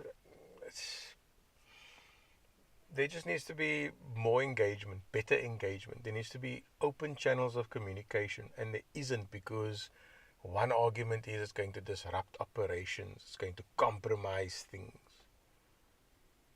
I think that's a really poor excuse. And quite frankly, given what I've learned about systems and structures, you're about to tear some down. And I mean, like I've said, what I'm doing is not an overnight, but it will happen in this lifetime. And it may be unfortunate that it doesn't benefit us, but it benefits the generation to come, or those that are coming of age now. And that is going to be unfortunate if that is the case. And there's nothing much I can do about that at this very moment. And it's not something that I'm going to appeal to any of you to contribute towards, to change. Because there's a lot of work that I want to put in, a lot of groundwork. You know, and I've got 1 or 2 individuals that have the potential to contribute positively as well, and they will get their chance. But I still believe, like what I said, we need outsiders to contribute to this. It's no good us having businesses within the industry or people aligned to the industry sorting out and helping out because of their direct relation. We need complete strangers that have nothing to do with this contributing. And that's a goal. And I think, you know, I'd have to start, unfortunately, at the aligned to or within the industry just to get it going. But we need to look out there, and we shouldn't be looking to us. Toya, why is Chinatown open if you can't use things from them? Very much fair. With bricks, you'd think we'd have fuel techs at a lot cheaper, with Brazil being in our pocket. Maybe we could get some plutonium or uranium from Russia to power some reactors for some steam engines. And we could get some resources from India, maybe make a fuel out of spice or something. But that whole BRICS sort of agreement added value to who? Don't know if it's added value to us much, except in access to a lot cheaper product and service. And what industry or what section of this industry that appeals to is open for discussion. I mean, I've got Chinatown bonnet clips. Works.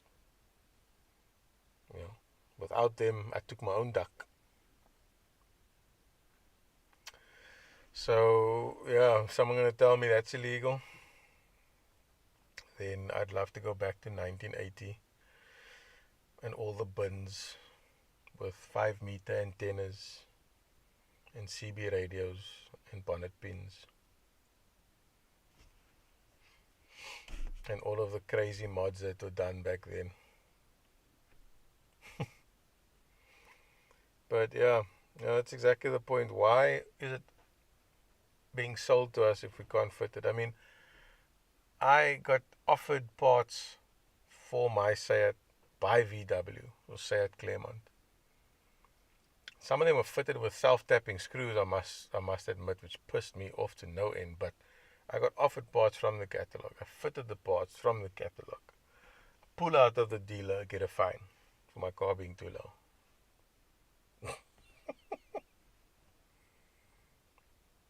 So if the dealer phoned and said, "Hey, we got another fool that we convinced to buy parts. He's coming out now. Just make sure you're in the road. He's coming out the dealer now." That's how that felt, like a setup.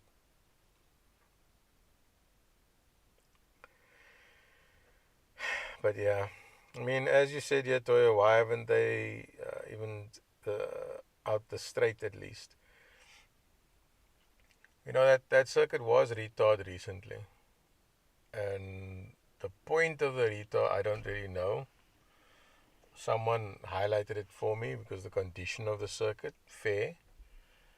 But all the years, my argument has been, you can't touch that main circuit to accommodate it for drags because it's part of the character of the track. That's my feeling.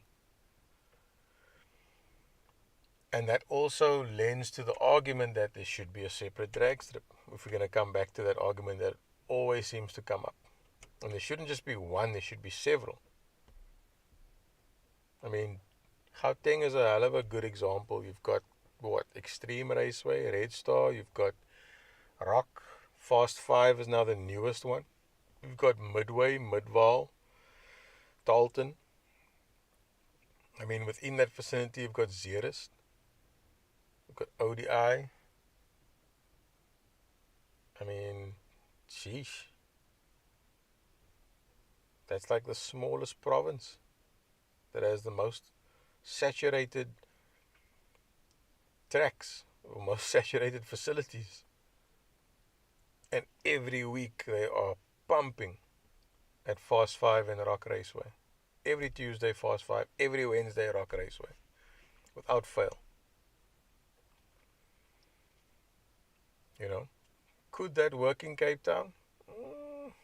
Definitely not in winter, from what I've seen. And I mean, it's what we've all known. It's raining here in Heathfield.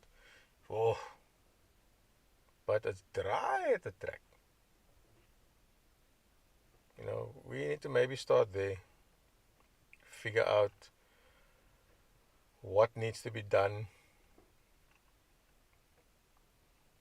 to try and change the mindset, rather. But yeah, I don't know why when they surfaced or resurfaced, they didn't, in our opinion, in some of our opinion, didn't take into account the start area, the drag start area. But if you look at the kink, from turn 5 to get to the main straight, the bias is in favor of circuit racing.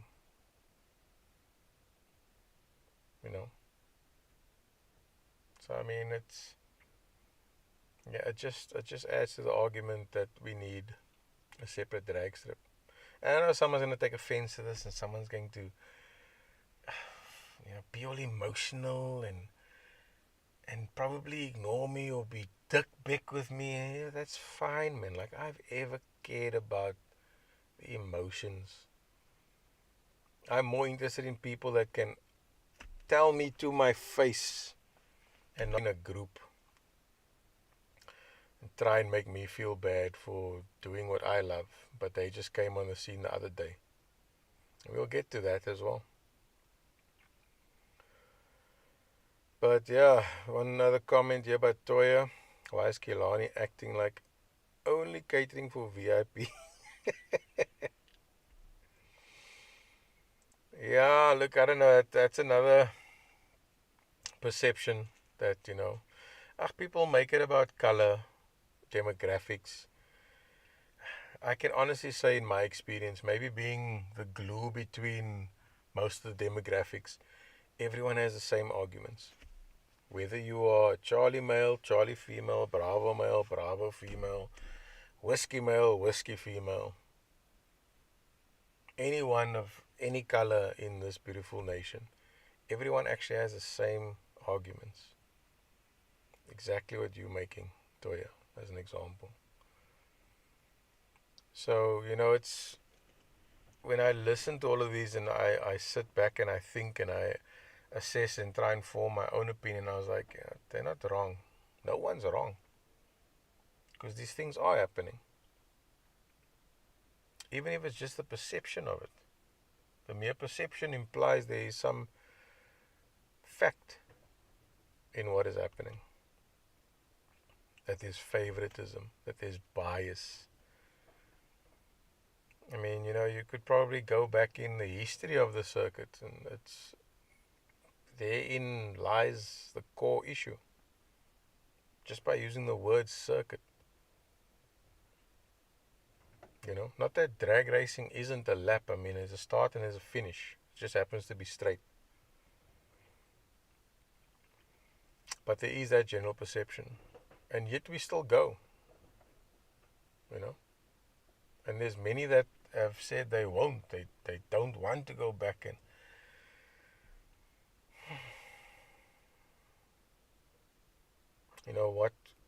What can we do to make a change? There's plenty we can do. We may very well get to that very soon. That's all I can say.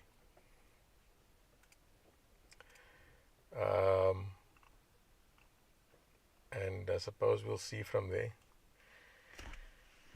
I mean, yeah, I suppose I should have just put one topic. I didn't expect there to be comments that I'd have to respond on, which is good. And we'll see some changes with this. I mean, we'll see how long I can keep this up every day. So if you have topics, you're more than welcome to send it through. But I think I've kind of covered all the people fooling us. That's just the feeling I get. There's a new broom. And I suppose people can and would say that about me. Yeah, Dom, but you're just a new broom. You're saying things. Yeah, but what I've been able to do when I was of the means to do it, I did it. The plan here, and I'm going to say it again, was to host events, no spectators. You guys can all watch it on someone's live. It didn't have to be mine, because there were people doing TikTok lives in its infancy for years now. The consideration was never the spectator. My focus is the racer first, because they've always been neglected. I mean, people know the butter scored more than they know the man that pilots that beast. And this is where I kind of liked what Harry said in 2022. We need to, you know, refer to ourselves as athletes. Take ourselves seriously so we'll be seen as athletes. Have we achieved that? I'm sorry to say, not really. You know, not really. Because if I think of an athlete, I'm by no means an athlete the way I look. But I look the way I look because of a specific reason and a purpose. So I'll get to looking what an athlete is supposed to look like, I hope. I'm pretty sure I will. It's going to depend on a lot of factors, but I'm not the definition of an athlete. I think I posted a picture on the channel a couple of months ago. And there are some who are, I mean, I can mention them, well-known tuners, GSR, Gerard, Jason James, SVN. If you look at them, you can say, these guys are going for that sort of approach of being an athlete. I mean, maybe not Gerard, and hopefully he does actually take to the track, And if I mean, Gerard had a freak accident at the workshop a while back, and thankfully he's recovered. He's at home. He's hopefully doing his physio or whatever it is the doctors requested he does, and I hope you get better, brother. And hopefully, he gets onto the track. But you think of those individuals, they actually looking after themselves, improving themselves in whatever mean or way they can, which will result in a better performing individual. And it comes down to a lot of things. I mean, that's where one of these aspects of the initiative is actually aimed at, and that's nutrition. I mean, yes, it's aimed at education, and everything stems from that. Education for racers, education for racers to understand the nutrition. The nutrition can apply to every stakeholder, And I suppose on some level that's probably why I don't really want to partner with the Cokes and the Monsters and the Red Bulls and, all of these things that, how good are they for us? All of these products. And, maybe I should, because at the end of the day, it comes down to economics. But, we're trying to get to a point where we can say, guys, we can braai. We can enjoy ourselves, but let's focus at the event on hand, and let's give our best and do our best in that, and then go boss bedon it. And the reality is, this isn't in America. It isn't a first world country where guys can take off Thursday, Friday, Monday, Tuesday. And a lot of people look at me like, but you do that. And I don't know where that statement comes from, whether it's a joke, whether you're envious, whether it's hatred, whether it's naargheid. That's for you to try and convey to me the context, because I honestly don't know. It's just been me. Since school, since small, that's my whole family. Hey, we're going to the Gwala this weekend. We're going to Port Nolloth for the week. Dan is ek ook by. Bye school. See you next week. So, I'm just different. I love driving. If I could get in a car now and go to, like I have before, PE for KFC and come back, fine by me. Drive to Muscle Bay to see what the water's like, drive back home. Drive to Travaal for biltong, lekker biltong, come back home. And we're talking 300 kilometers there and 300 back at least. So you know, many issues. Many issues and many ways to attend or tend to them. We'll see how we go. But I mean, what is in store for motorsport was my point number 3. And I can say lots, especially from a competition point of view. That I think is key. In fact, I know that's key in making and taking the sport back, elevating it, and actually being proud of it as a sport again. You know, meaningful competition, healthy competition. A lot of people have commented on the polls and conveyed that as well through those answers of theirs. And what does that mean? I mean, I thought that's what we were doing in 2022 when it was mentioned. But clearly my understanding of a bracket and our understanding of a bracket is two different things. You know, we ended up doing index racing, time brackets. It would have been great if we did actual bracket racing, handicap racing. Because then racing won't be expensive. As weird as that may sound. Then you can come with anything and enjoy yourself. And if you want to improve, that's for you. Take it for you. But instead we've placed this priority on personal bests, times. And I said the other day, you know, I could consider myself part of that problem with this whole street to strip. But that wasn't the intention. The context wasn't, right guys, come get your times, we're running for times, we're running for times. It was, see how you measure. See how you measure up. You know, because you're killing it on the street. But what are you racing for besides street cred? Yeah, there is an option to take this professionally. Do we have the economy for that? That's debatable. Because I mean, you know how many years and how often I've hopped on, we're a third world country, and I see a lot of people are jumping on that point now as well. But as we are, we actually do have access to everything. It could be something that's viable, but we need to start with us. If we don't take ourselves seriously, how do we expect anyone else to take us seriously? If we are ill-disciplined, how do we expect to garner the support that we need to develop who we say we are as athletes? I mean, yes, I love racing. It's a passion of mine. Racing for fun is enjoyable. But if I can break a world record, why not? You know, why not?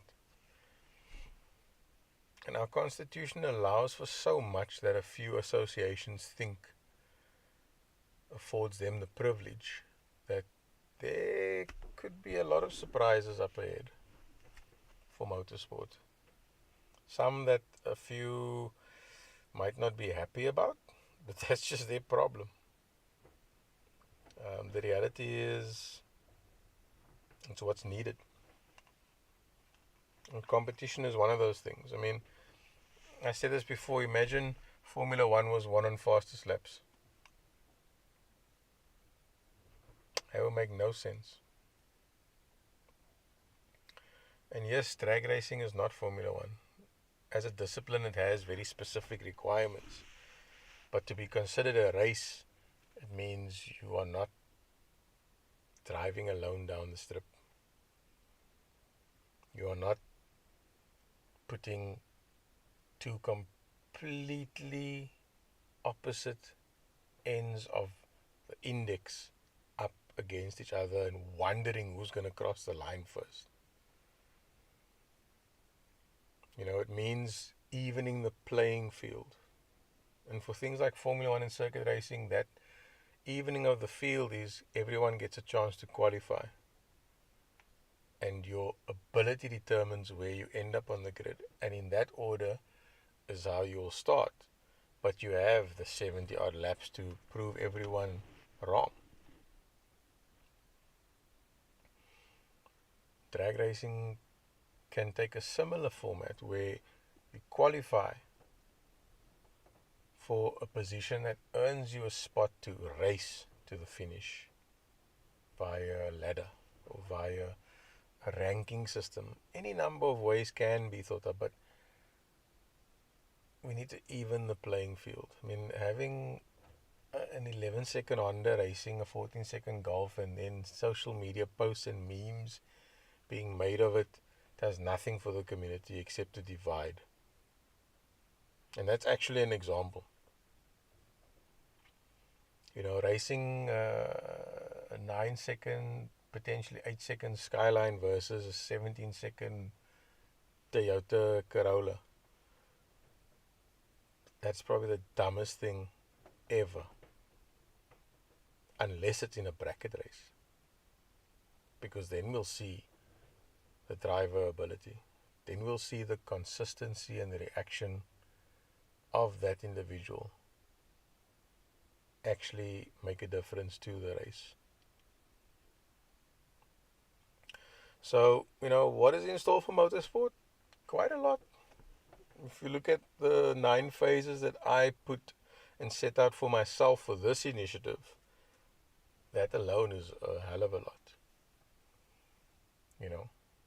Seeing what's happening this weekend, that's something new, by the words of a few. So let it play out. I don't necessarily need to interact with Gayton. There are individuals doing so. So, let them do so. Let's see where they take it. And I mean, just to come back to that point again, you've got these 2 separate factions that are dealing direct with the horse and others who are dealing with the entity that reports to the horse. Which makes this whole thing even more ridiculous. Because you are now on different levels. And how is that structure going to play out? How is that all going to work out? So that's why I want to just observe and see what's going on. I mean, Gayton himself has now said his 100 days is coming. His speech is coming. His report is coming. And that's good. I was hoping that would come because that's what he did when he was mayor in Beaufort West. And I think I posted on his X Twitter page, I would love to see your 100-day report about the change that you've made. And I mean, he's new to this, so give him his chance. Politicians are politicians. That's what I feel. Doesn't mean all of them are lazy and will fail to deliver on promises. But they are what they are. The whole purpose of a politician is to divide, to conquer. So whether his agenda, and maybe his agenda changes because I mentioned this, but whether his agenda is to ingratiate himself unto us, and using the spinning community to fall for that joke, I'm going to be raw here. I'm not going to sugarcoat anything. Because that's a potential scenario. I mean, there could be people looking out and going, but Darwin, you're trying to ingratiate yourselves upon us as well. That's your opinion. You're entitled to it. But I'm pretty sure my actions speak louder than my words. Or the assumption of what my words, or the context of what my words means to you as an individual that, will flip that statement that I make and throw it back at me. But, we'll see if he can take the role that he's in, focus on that role, because, there have been a few instances where he's worried with issues that has nothing to do with him. And by highlighting it in public, he's, pointing the finger to draw attention to that and detract or distract from the attention on him. To what end? Sort out your dirty laundry at home, in Parliament.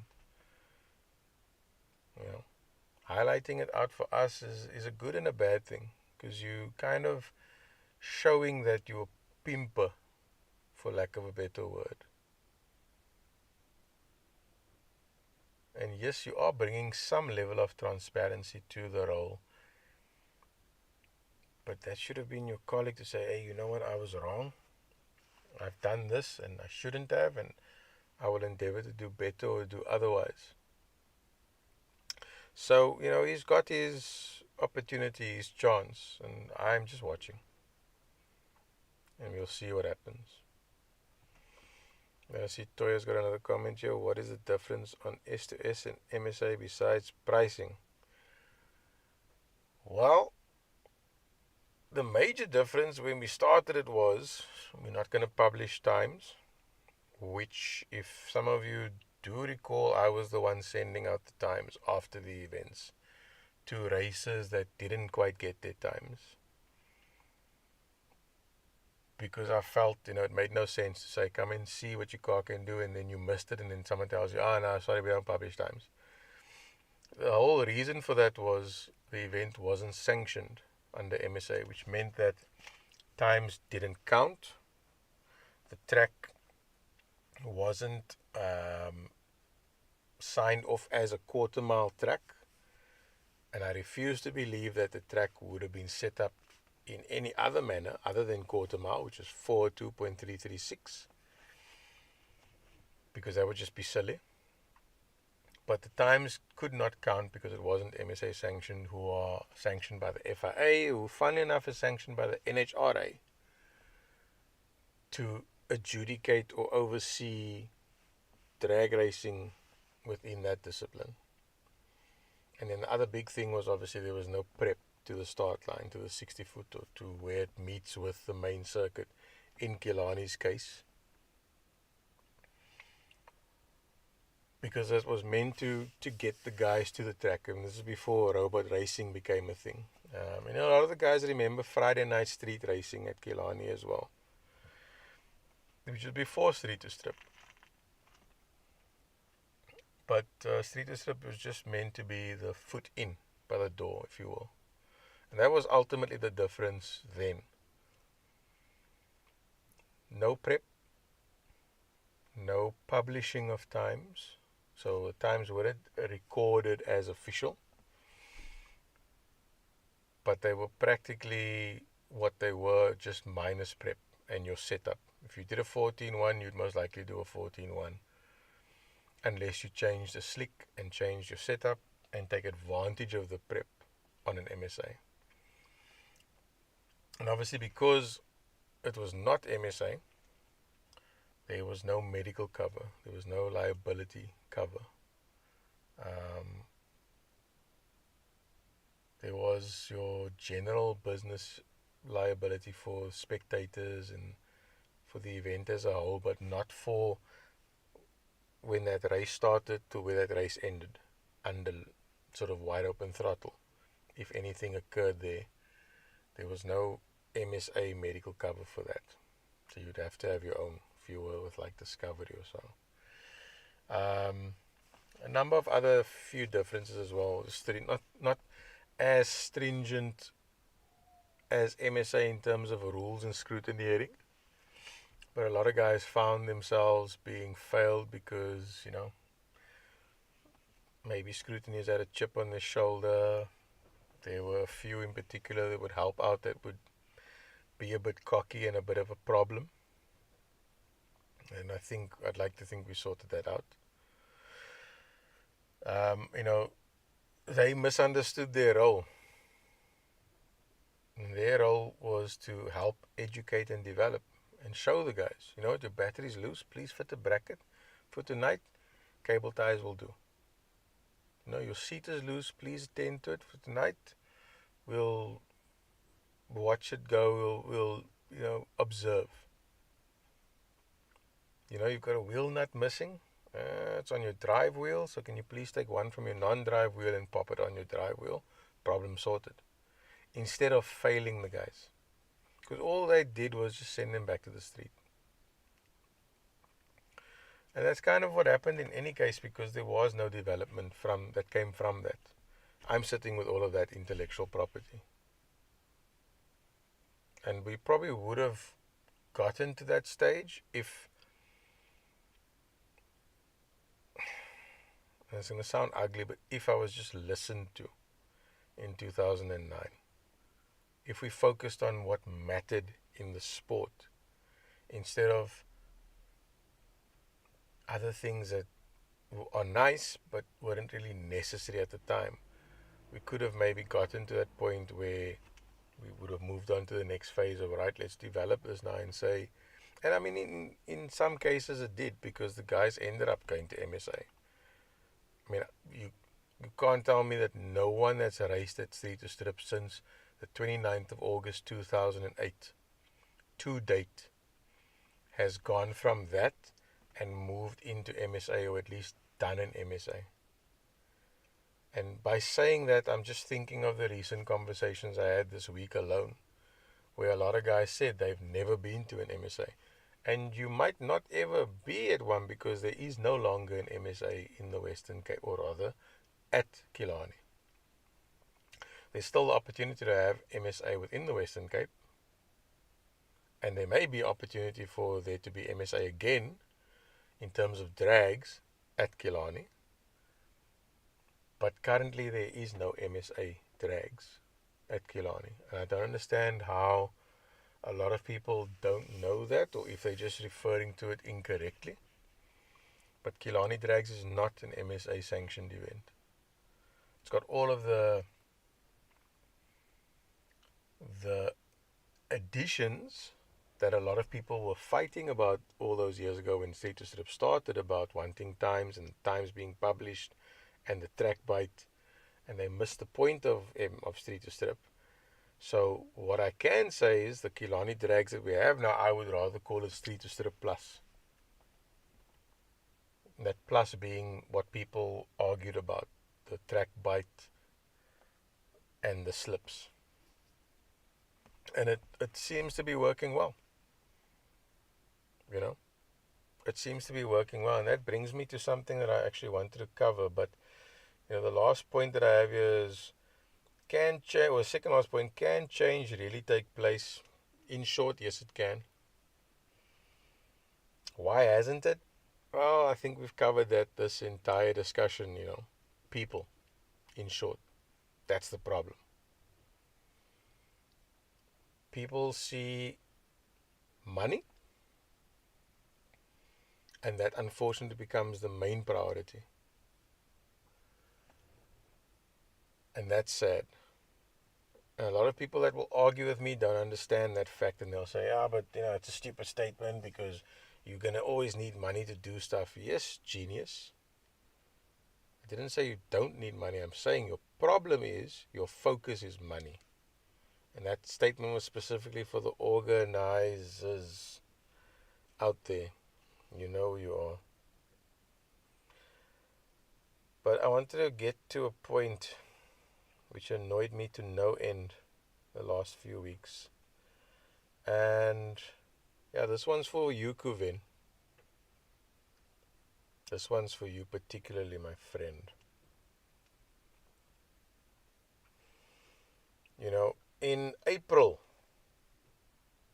when this whole thing started going down here in the Western Cape at Killarney with this back and forth and this phallus swinging contest, and you know, I'm trying to find it now. Yeah, here we go. The ish's about to get real. So, you know, I was added into a group with some people that I know, some people I don't know, some people I've heard of, some people I bother with, some people I don't. It is what it is. About the future of MSA drags. And in that lovely group is our MSA drag chairman, Kuvin Govender.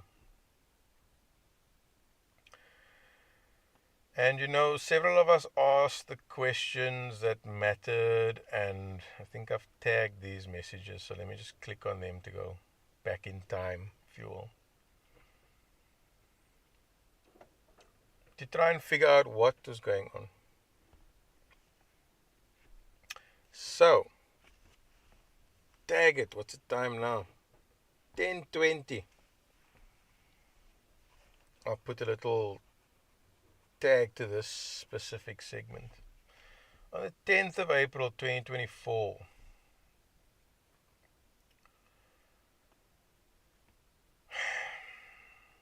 you know, actually on the 9th of April, questions were asked.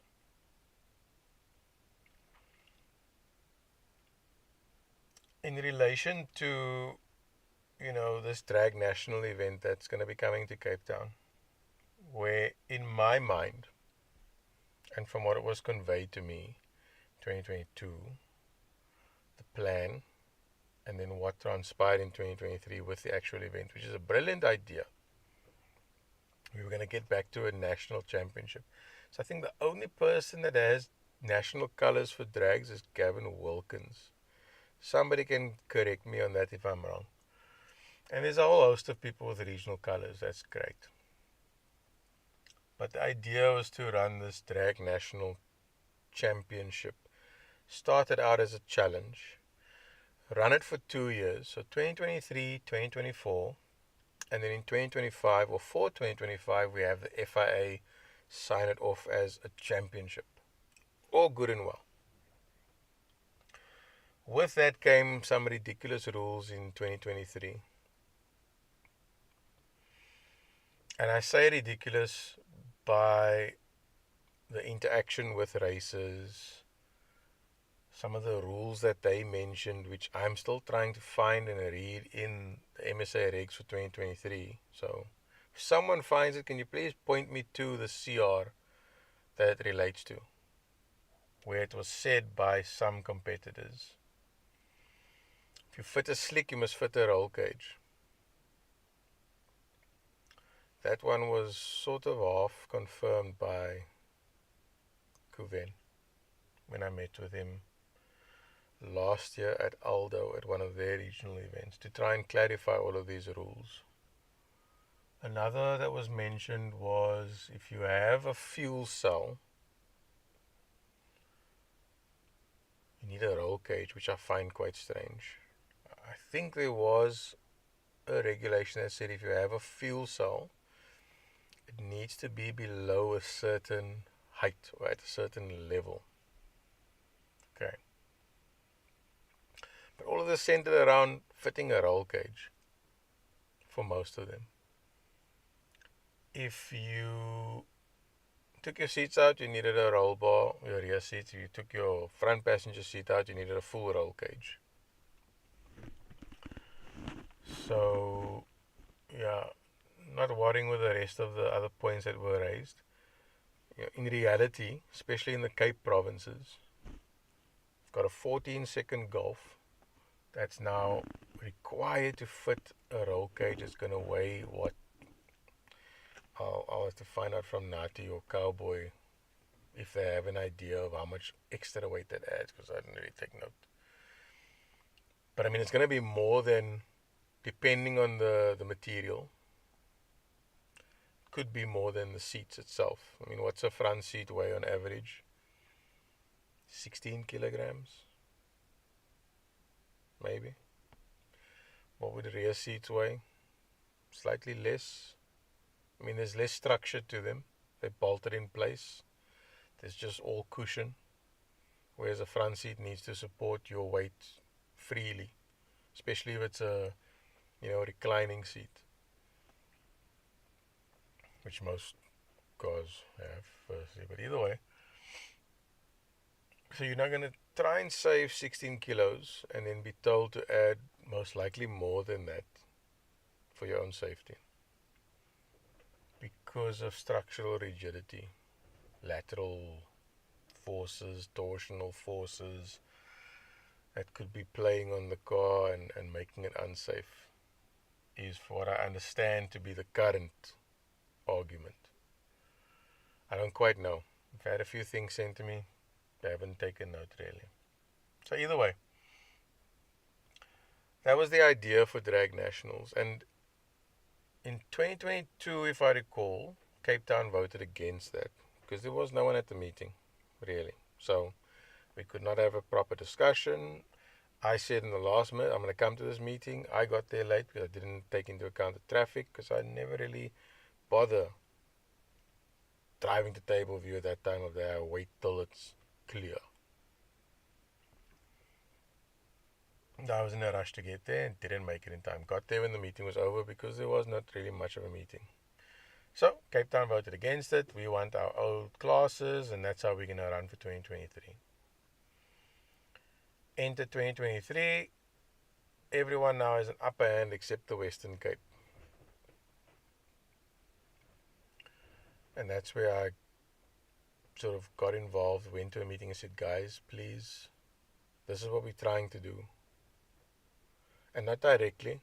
I'm not claiming to be directly involved with it. But this is the idea and the concept. I like it. I've been supporting it. It's a good, solid plan. But we need to be on a status where we can race for regional colors, because to me it doesn't make sense you have a national championship. You're going to allow everyone to compete for that. It would make sense to allow people who have regional colors and maybe take an allowance for a wild card or two or few who show promise but maybe just missed out on getting regional colors to compete for that. And you have some kind of stipulation there. If you don't have regional colors, you need to compete in this as a wild card for 2 years to be able to get national colors. However that may work out, that's up for discussion and debate. So in my mind, 2023 would have been great if we had regional events. And this is where it was really weird, because, places like Aldo, Eastern Cape was booming. 70 plus competitors in 2022. People would go and race there instead of at Killarney. In 2023, that was one of the discussion points. We couldn't understand why. Why would someone, especially if the events are on the same day, choose to drive 700-800 Ks to go and race elsewhere? What made that so appealing? Was it the facility? Was it the organization? Was it the surface? Was it the density altitude that people were chasing? Because it's just the best in PE. And I'm not trying to be sarcastic, it is. Was it just the appeal of rather getting out of town and going and enjoying an event? And I'm going to step on toes here, so be it. Take the emotion out of it. Put on your big boy panties. Kyk noord. And trap voort. And Eastern Cape's gone from that to dead. Last MSA was 7. Current MSA, which is most likely going to be cancelled, is 6 entrants. There have been many theories for why that is. I am a firm believer that the rules are one of the killers. Several others most likely believe the same. Whether they do or don't, it's entirely up to them. It's a free country. But that was the plan. In my mind. Everyone's on regional status and racing regional events. Why is in Cape Town? Why racing club? Especially with regional costing the same. In 2023, we could have gone for that status. And as a good example, again, with the events being on the same day in 2 different provinces, if we had a regional event, then what reason would someone have to go elsewhere if they have something to race for, which comes back to healthy competition? And what format would that take? Because apparently we were just racing for times, and you got the quickest time, you won. You won the podium. Whoop-de-doo.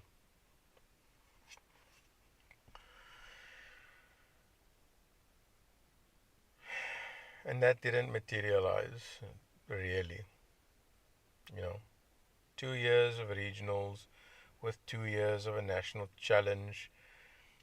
We may or may not have enough competitors from at least 4 provinces, Gauteng, KZN, Eastern Cape, Western Cape.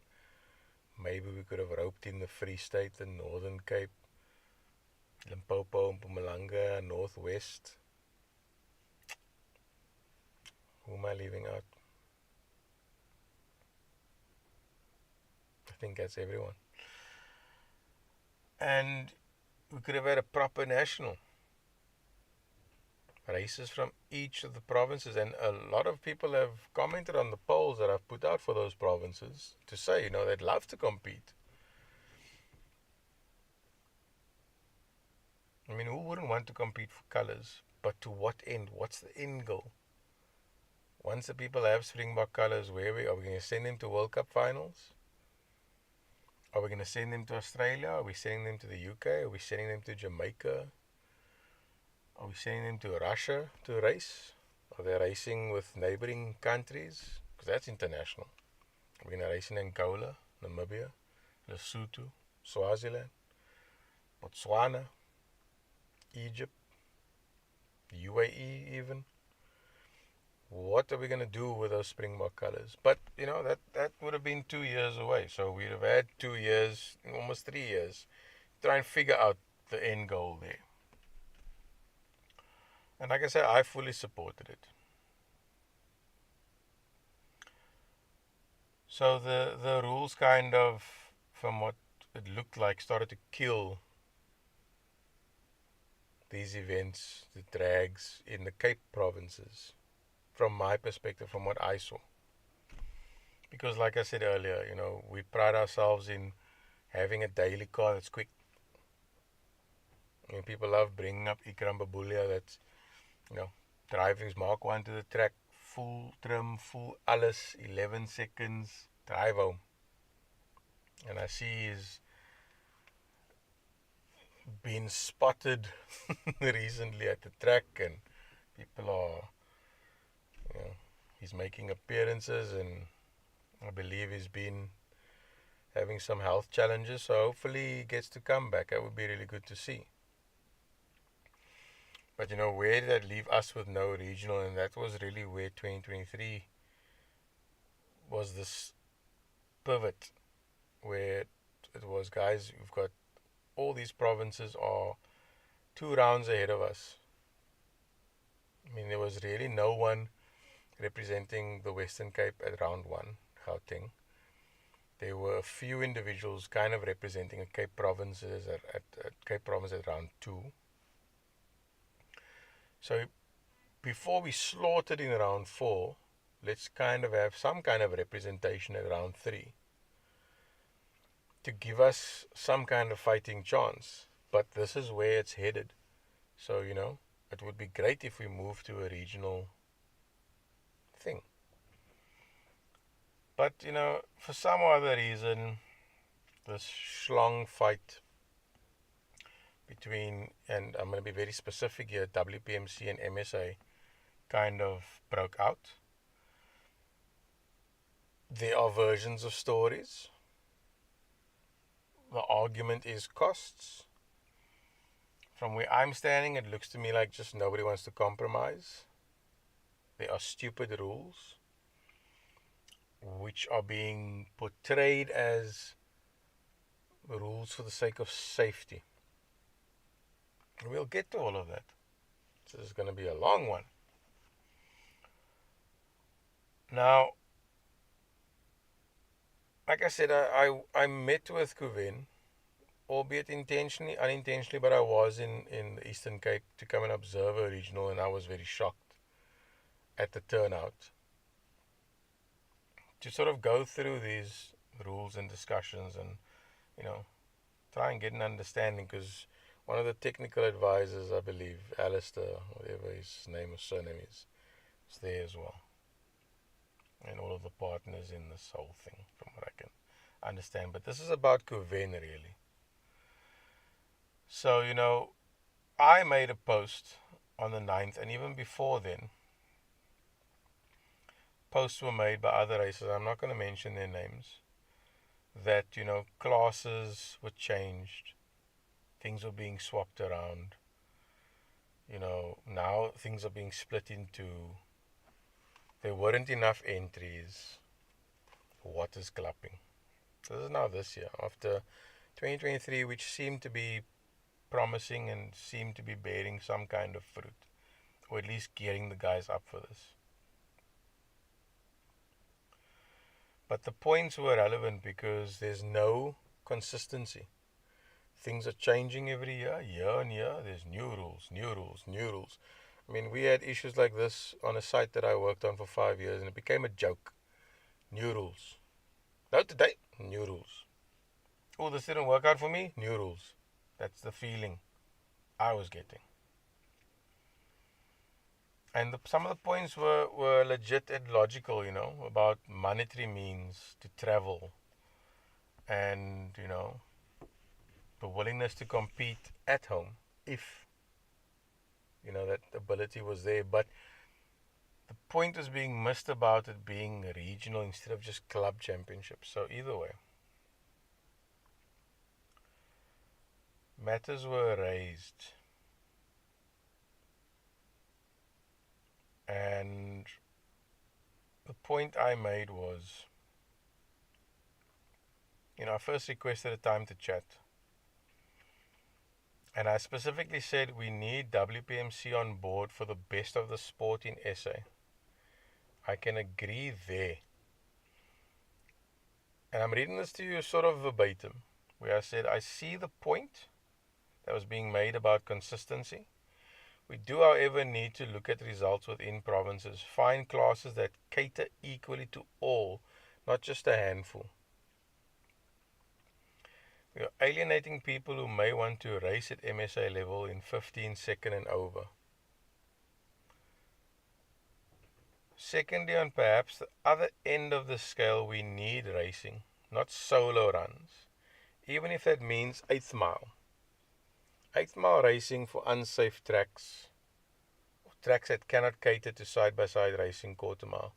It appears we have the kit for that in the Western Cape, and not much elsewhere without adjustment.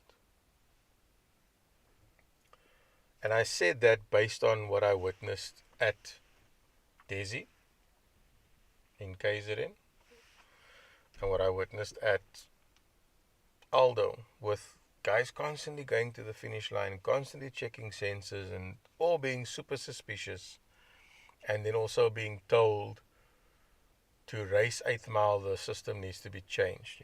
It's the half bad excuses that get given with no real explanation, which just points to agendas for me. I'm sorry, there's something to hide. And then I said quite a lot, actually.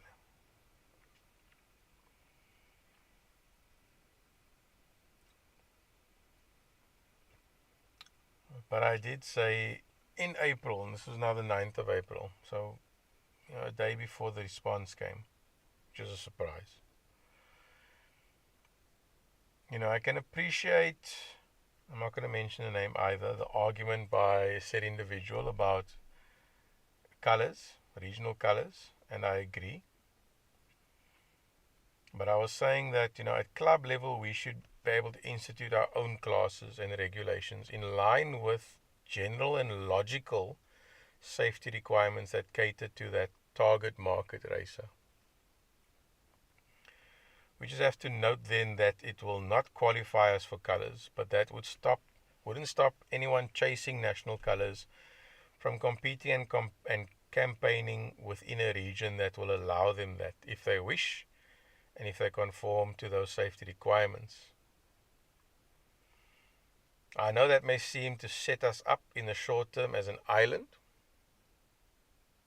but given the state of our drag scene now in 2024, it's what's needed to ensure that there is a stable platform from which to stabilize, grow, strengthen, and expand. Now, this was when there was this whole discussion about MSA completely shooting our rules down, and you must follow these rules or you have no event kind of attitude. And us saying, well, why can't we have club events? Why can Talton have club and MSA driven regional type events for nationals on that level. They're running index brackets. So the timed bracket, which is not bracket racing. And then they're running the classes that most of us are more familiar with, your 4AF, 4BF, 4CF, street type classes. And believe you me, there are plenty of classes if you go back to 2010 to the drag rulebook for South Africa. So I made that statement, only to have Kuven reply, apologies for the silence, was extremely busy, off to nationals, and he's seen my and the other races' responses and requested that it be put into a document so that he can keep track and handle the matters in an organized fashion, because things get lost in these conversation threads, and that's where it was left at 10th of April. Okay. Enter me requesting if anything needs clarity, more than welcome to get a hold of me. And then trying to find out from the racers about their feelings on not having an MSA drags. Now this is before any kind of meeting took place between WPMC or any organization here or any organization that would have issues with the rules and the MSA.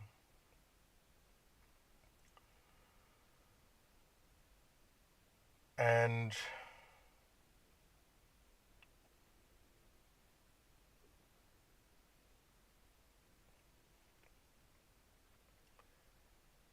the confusing part for me was,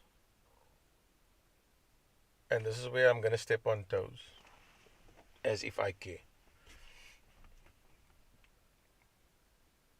In the beginning of the year, and for a while now, I know I've been complaining quite a bit that there's no marketing for drag racing in the Western Cape. There's not even attempts at a flyer, which has changed now to some degree. There wasn't attempts at a flyer. And that was for various reasons from what I've heard. Resource related, talent related, but probably more just a big FU because, it's a by the way discipline. And, I've come to notice that there tended to be this lack of any kind of confirmation that events were MSA related. And by that I mean the flyer just never really had the MSA logo on it. Maybe in the picture it had the flag flying in the background, but it just didn't have that sort of, this is an MSA, proud MSA event. So to me, it feels like this issue started actually long before 2024. Maybe 2022 with the rules of this proposed change. And we can get into why the change and all of those things. And we may just get into it today because I'm on a roll. But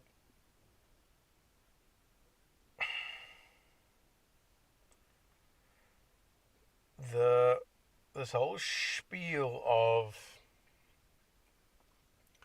things are for safety is one of the big concerns for me.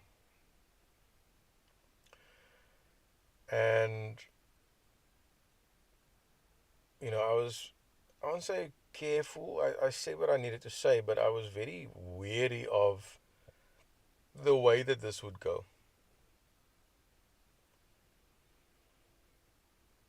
And as I stated, a request was made to formalize this, put it in a document, all of these things. So about a week after that, I followed up to find out, hopefully some time is given to it to think it through, digest it, and respond so we can engage and move forward on this. And I even said there that while there is no timeline for this, and while I do not wish to rush it unnecessarily, I wish to keep it in mind. Because that tends to happen a lot here. People will say something, forget about it, hope everyone else forgets about it, and then, everyone is bewildered and confused, and where were we? Oh, we don't know. Ah, okay, yeah, we'll just go along with it. Kind of BS. And then I said, yeah, I will say the feedback from races for Saturday's event was positive. And that would have been the first non-MSA event. I just hope it was explained to them that none of it can be recognized, which a lot of people are forgetting. Although I understand that doesn't seem to matter to most these days when compared with social media records. Because you can just take a photo of your slip, and your slip is your slip. Like I said, I refuse to believe that someone's going to set up a track wrong. And we'll get back to that point. For the sake of what? To mislead the people racing? Makes no sense. So I'm very confident that if the track is set up today as a non-MSA, that it would be set up the same way for an MSA. Because that could be an easy argument for MSA to make. Killarney racing isn't quarter mile. Because that statement's been made. Not for Western Cape, but in the KZN. So I also went on to say on the 16th of April, I do note that as an event, it was well received, as it met the criteria some, if not most, of us have complained about for years. Like I said about Street to Strip and what I call Street to Strip Plus, which is the timing and the prep, which is Killarney drags, as you will experience this weekend if you are in Cape Town. Whether the above is still the feeling, I do not currently know, but it makes for a good pre-MSA test session, in my opinion, for someone like me. S2S fills the void of someone needing some sort of data, or at least it did in the days before Draggy and other accessible tools, or costly events for the average racer, tuner, builder, etc. But S2S and Wednesday testing doesn't offer true data, only estimates, given the lack of track prep. So it's pointless, and we've seen that before on some events, or it was mentioned that it may have been the case at the round 2 event of 2023, where Friday wasn't prep, Saturday was prep. What's the point of testing on Friday if there wasn't prep? I'm sure there was prep, but this is an example. What is the point of having a test in tune to test your car street to strip, to set it up, only to come to the track when there's better traction? Makes no sense. And that's probably where people have been fighting S2S for a while, from what I can understand and possibly believe. Then I also went on to say that there are points to address issues that need changing and or improving, most notably car and bike sessions, marshals, pairing to race conclusion, meaning it's stupid to race 17-second car against a 12-second car. Heads up. Come on. Unspoken staging rules, because a lot of people I see that double bulb. If you're going to double bulb me, I'm going to stand and burn you down like you won't believe. Because that's poor manners from a drag racing perspective. So a lot of people clearly need to understand how to stage. And again, there would have been this development back in 2009 already if there was an interest in actual development and not just the money. And again, I'm pissing people off, so be it. Obviously, regional championships, national championships, the competition rules, the supplementary regulations for 2024, and then any specifics in WPMC, because we had a meeting where the club rules was completely torn to shreds. It was marked out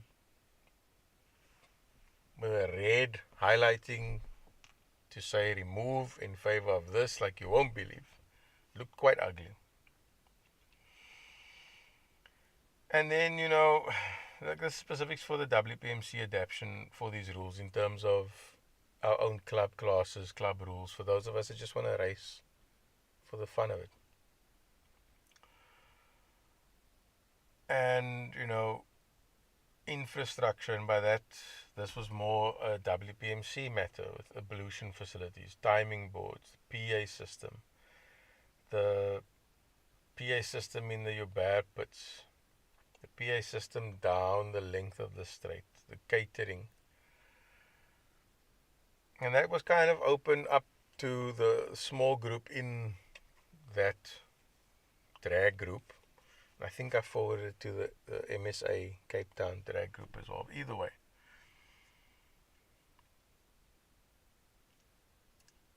And it was just also a kind of a rundown that, things were discussed, and it was partly raised by several stakeholders.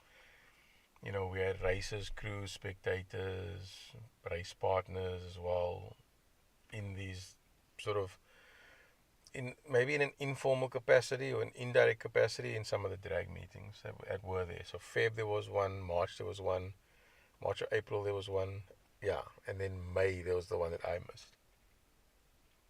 Side note, there hasn't been one since. So,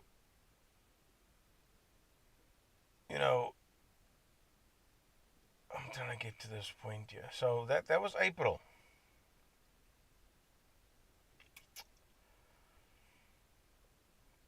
And obviously by May, this thing had now went into full swing. And, some races were a bit concerned because they paid for an MSA license, costs, etc. And this whole method was transpiring that was initiated by WPMC, in my opinion, but resulted in it being sort of turned around and was made to look like it was initiated by the racers. Maybe I'm wrong. I would love to hear anything else to the contrary. So in May, we have Kuven stating that, he just wanted to say that the club is doing all of us a disservice by not going the extra mile and having a regional championship. And they are not providing the platform to award provincial or regional colours. Now, he's got a point. I'll give him that there. How he came to that conclusion, that's up for debate. So whether it was based on a discussion we were having prior to that, yeah. But from May it was sent out formally that all club status drag events will not run under MSA permit, and it will be run as a non-sanctioned club event. Now, this brings me to my point. This was a decision made by WPMC's Mancom and Sportcom. Okay? Yet, at an event in May, if I remember correctly, or in April, it was put to the drivers that,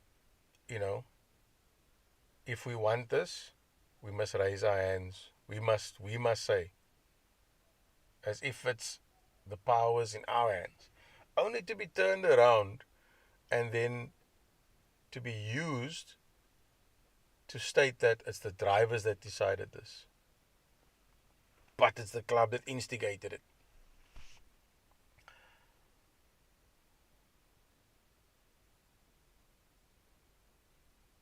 So, on the 9th of May, we've got Kuven stating here, in the interest of transparency, and I really want you to take note of these words. Yesterday, the CEO of MSA, which is not the current new one, Vic, it's the old one that left. I'm not going to bother with his name. Should I? Shouldn't I? I don't know. How do I feel about it?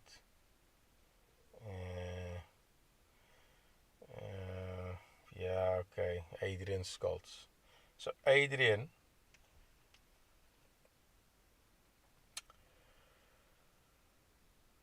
decided. I love how these go. People just make decisions and then deliver decisions to us.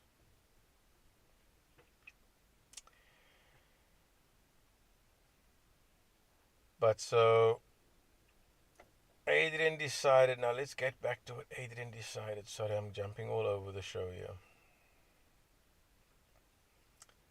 But I feel the need to give you guys the context.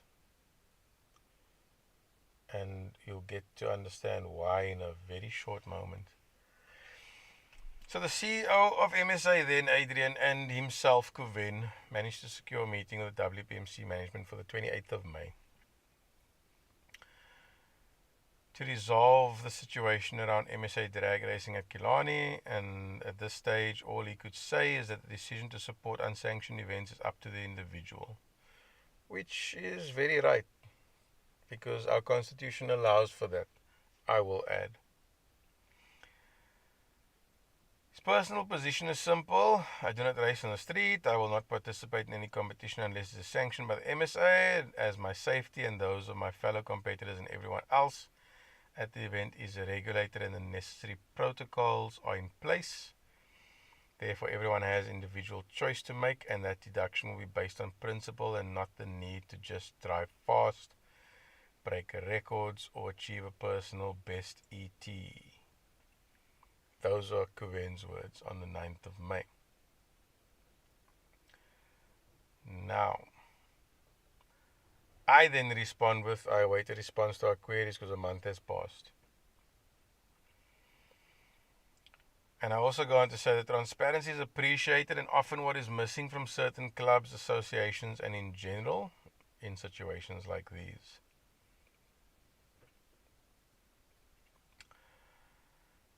To which the club suddenly posted an urgent meeting, important notice, for the 23rd of May to discuss drag racing and the way forward. But keep in mind, in March, or in the meeting prior to this one, it was already stated that the Mancom or Sportscom, whoever the F is in charge of WPMC, will do whatever it takes for what is best for the sport. How is that their decision? To make and then deliver upon us. That's my first point of call, and one of the reasons why I'm so pissed off. So it was to discuss the way forward, as this notice said. I asked for agenda items, just in general, and was told there isn't an agenda as yet. I'm going to wing it, were the words. And then I also went to say, which I forwarded in this group, that I just wanted to know if there was a more unpacked list of topics than the high-level drag racing and the way forward, so we can formulate proper positive engagement and enable us to better participate in whatever process is being tabled. There were snippets mentioned in the Feb and March meeting, as I just said now, about the decisions being made at the management level within the WPMC, which sends some and I into thought processes and speculation, since there was no clear discussion or communication, just the club's vision, which may not suit all stakeholders, only the club. Right, I reminded people of the meeting. Still didn't get any specific agenda.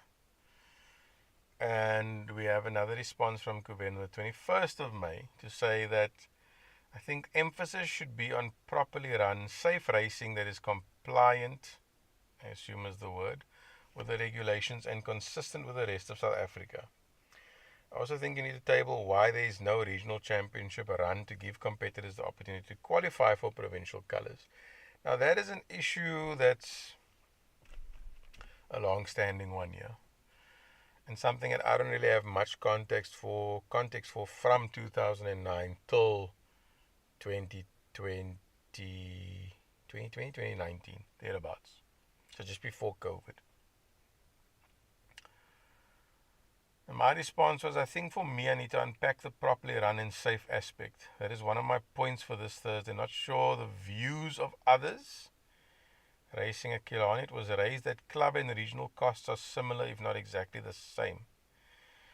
And that is also something that I'm sure we will raise as well. Okay. Now, time passed. No further response. Meeting was had. No update for transparency ever came from Kuven or WPMC after that. I'm still waiting for minutes. And I'm still waiting for the presentation. And I don't understand what the secrecy is, nor do I understand the excuse that it's still being done. Since May, the minutes for that meeting. Because I feel, and I don't even say I need to feel, I know that it was manipulated in favor of the club. Because as it was stated in March, the head of the club, the management, the Mancom, the Sportcom, made those statements that they will do whatever's necessary. They will do for the sport. But it shouldn't be up to them. It should be up to all of us as stakeholders to engage in discussion.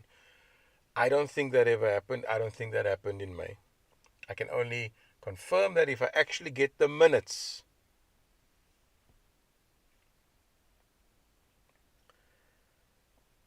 So, I think I can scroll through this here. We're into June, we're into July, we're into August,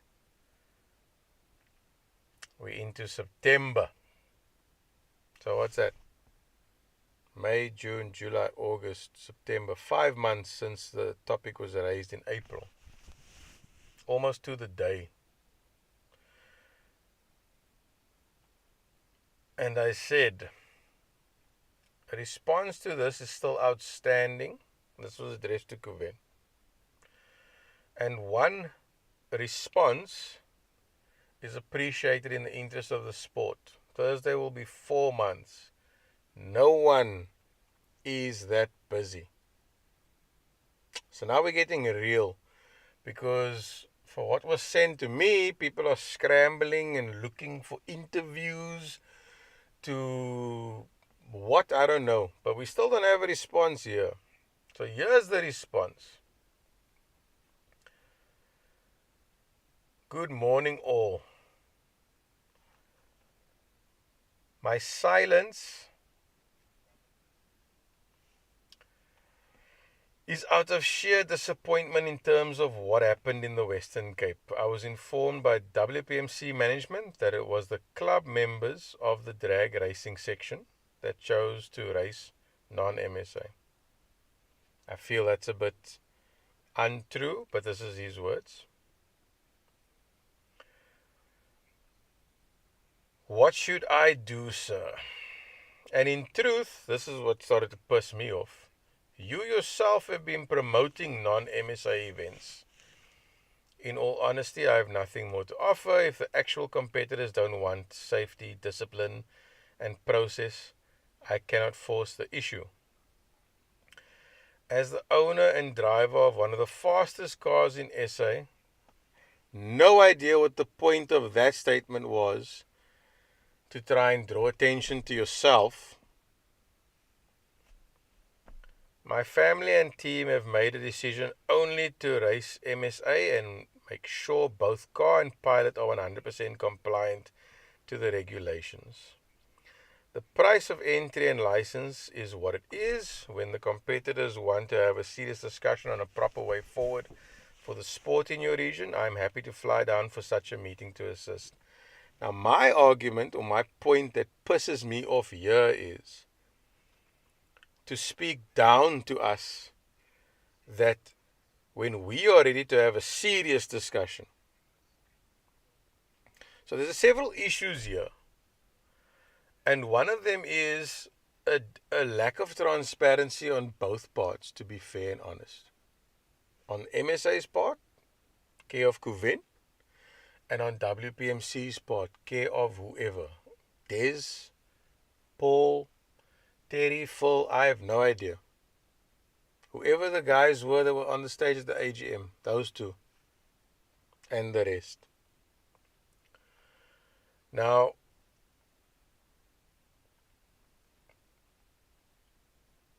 there's a recurring theme here, like with most people, where it becomes about them. And I quite find it interesting that there was a need to specify the fastest as the owner and driver of one of the fastest cars in SA. So, let's unpack that. So, I'm going to come back to this point where I said, yes, the drags are not MSA sanctioned. And as you've heard me read verbatim to some degree, is grounds for MSA to easily turn around and say, these times mean nothing if things were to get ugly. Now, in truth, that is a valid and logical point, because that is really the purpose of MSA, to ratify records, to ensure that tracks are running to a specification, a standard, and that operations are, in line with what it needs to be. And by there being a non-sanctioned MSA, you could probably even say WAMSA event, really, we could argue the line was at 380 meters and not 402 meters. We could argue it's at 400 meters and not 402.336 meters. But who is going to waste everyone's time and set up equipment incorrectly? Okay. So now, enter Kuvin. And the reason why I say the need to mention one of the fastest cars in SA is really irrelevant to the argument at hand is because the record was going back and forth between a handful of people. And when a certain racer, female racer, ran a time, was considered the fastest, I think, in SA for that vehicle. I don't know how the records go these days. And possibly the fastest in the world for that vehicle in build. I don't know. Probably just SA. But the track length was then disputed by MSA, which I found quite interesting because the timing is used, operated, set up and done by a team that times for both WAMSA and MSA. Now for WAMSA it's for themselves, and under MSA it's for third party.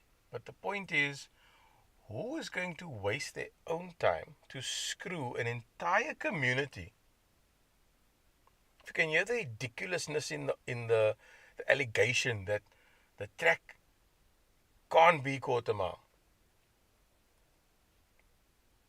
The record doesn't stand, and it's also not MSA, so doesn't stand probably. But what pissed me off the most was it's the same team that's setting up, operating and running the timing equipment for WAMSA and MSA. Who is going to go through the hassle of setting it up incorrectly? And thankfully, because of the integrity, the track length for quarter mile was measured and witnessed by racers, by content creators, by myself, and we kind of put that to bed. Okay, which on some level, I suppose, drove the desire to go and break that record, which is a good aspect of it. But it appears as though it's gone to the head, in my opinion. And I say that because we've got an argument that needs discussing, but its subject has changed in favor of discussing one of the fastest cars, and it's one of the fastest in SA. So, like I said, that pissed me off. So let me play for you my response. And this is really going to be just me playing it. I don't recall or remember specifically or exactly what I said.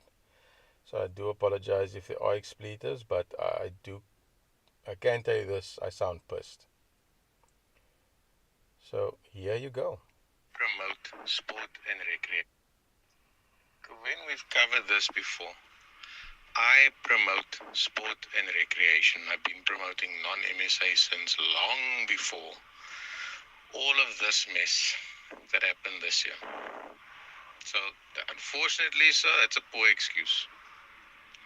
I am more interested in the response to the queries so that I can try and take it further and convince WPMC to reconsider. I haven't gotten that, so I can't do anything. And that is sitting with you. There's no point in not responding. What do I go and argue if there is nothing for me to argue? There's a lot of people here that maybe, in my opinion, have been manipulated by the WPMC into this whole decision to move away from MSA. I've requested that Terry send me the minutes for that meeting that I unfortunately missed. And the presentation as well that was shown to the members who voted in favor of non-MSA events. Now, from what I've been told, what transpired in that meeting, to me it looked like there was manipulation. Seeds were planted, and it made it seem like the racers wanted this. Now, I don't believe that, but I do believe that WPMC argued a very good point to convince the racers to go non-MSA, and that came down purely to cost. From what I understand, I don't know because I don't have the information, and that is in part your response to our queries, but more so the presentation that WPMC had in that drag meeting and the minutes of what transpired in that meeting. Now, I can only place so much pressure before I completely lose my shit. So I'm waiting for WPMC to get back to me. I'm still waiting for you to get back to me. And the only 2 points that make sense to me, which is why this whole SA Drag National concept sat well with me, was because of ratifying records. Now, who in this country can really run a record that is going to stand worldwide? We have no standard to measure that. I mean, if you want me to be ridiculous, I can say things like, the fastest Mark 1 Golf with a Mark 5 engine and a stock turbo, world record. That kind of thing doesn't make sense to me. Fastest two-door C63, fastest coupe in the world. Only because There's a four-door C63 that runs, for argument's sake, a 9. And now this guy runs a 9.3, but because he's two-door, he's going to claim that record. That's the bullshit kind of records that I've been seeing these days. Whether that's MSA or non-MSA is irrelevant. What is the standard? And since the MSA is authorized as the only authority to sort of oversee motorsport in this country, what are you doing about that? But that also doesn't give you the right to fly flat in the face of what our constitution in this country stands for. And that is freedom of association. So don't make this an MSA WAMSA or non-MSA, non-WAMSA matter. I'm going to tell you the same thing I told WPMC. Sort out your shit in operations before you go on the offensive, or you are going to find the ugly side of me. And that is not the place that you want to be. We don't have drag racing in this country for a very long time now. And these rules have made it even less of actual drag racing.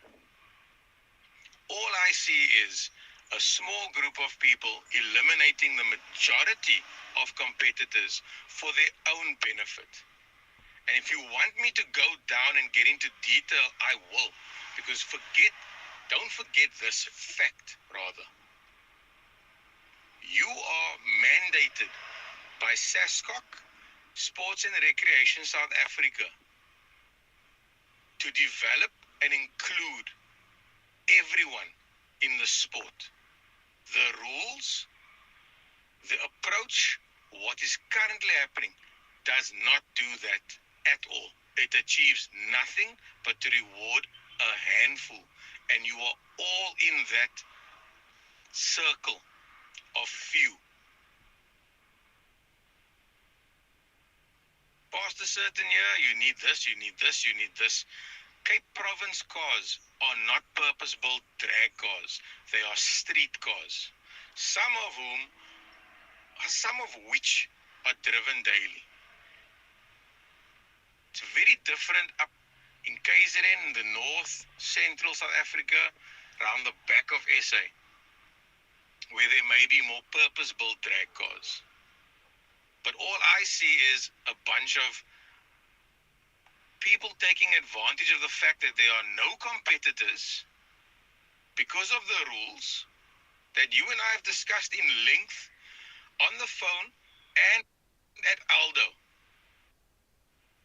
And you know my stance. The fact that sitting still and moving is not natural leads me to say everything should have a roll cage.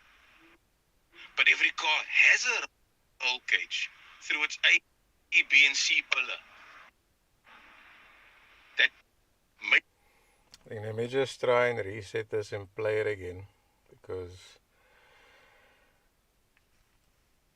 clearly there's something wrong with my phone. I'll try and get back to that section. But you see my point. If it's anyone that disagrees with my argument, rewind a little bit, listen again, digest, and let me know.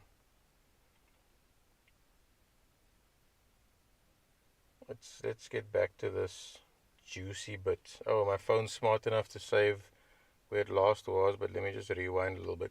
On the phone and at Aldo. And you know my stance. The fact that sitting still and moving is not natural leads me to say everything should have a roll cage. But every car has a roll cage through its A, B, and C pillar that makes up its chassis. Now, whether that is sufficient for a car running a second or two quicker, that is debatable. And if you want me to go and pull out specs and really sit and do a deep dive investigation, you're going to find a lot more problems that I bring out into the open. So I suggest, sir, you start by answering the simple questions that were laid out in April, which you asked to be formally put into a document in May. How many months is that? June, July, August, September. As I said, 4 months. No answer. Silence. I don't care that you feel WPMC did this and what is the point. Your feelings have nothing to do with it. Take the emotion out of it and do your job or step aside.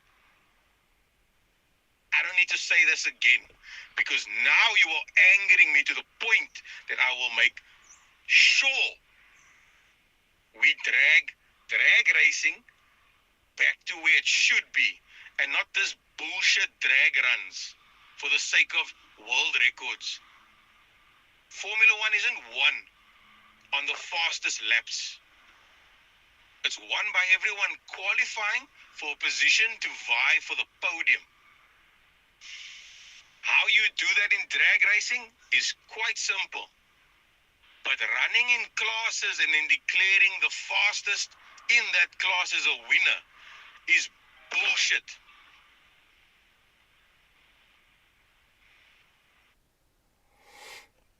So there you have it. This was posted the 3rd of September. And this podcast was inevitable because it was sent to me that, interviews were had by Kuven to discuss topics of safety. Now, I haven't wasted my time to watch them because from what I've been told and what I've heard and what I've experienced, it's just going to be a topic of discussion and a discussion around I. And I'm willing to put my fellas on a block that's how that discussion went. And maybe now that I've made this statement in this podcast, in this order, I'll go and waste my time and watch those interviews. And hear the BS, because I think that's one of two. There was one recently, which was made after this whole matter that blew up in the drag group. And there was one made a while ago as well, which I can also guarantee you is probably centered around I. And I'm basing this off experience as well. The numerous conversations we had about safety and the sport and what is the point of these rules and why this and why that inevitably ended up with, my car this and my car that, and none of it was relevant. And back then I was like, whatever. But when this genius decided to attack me by saying that in truth, you yourself have been promoting non-MSA events. What relevance that got to do with anything? Like I said, I'm here for sport and recreation. I don't see legal or illegal. What is the difference between racing on the street and the track?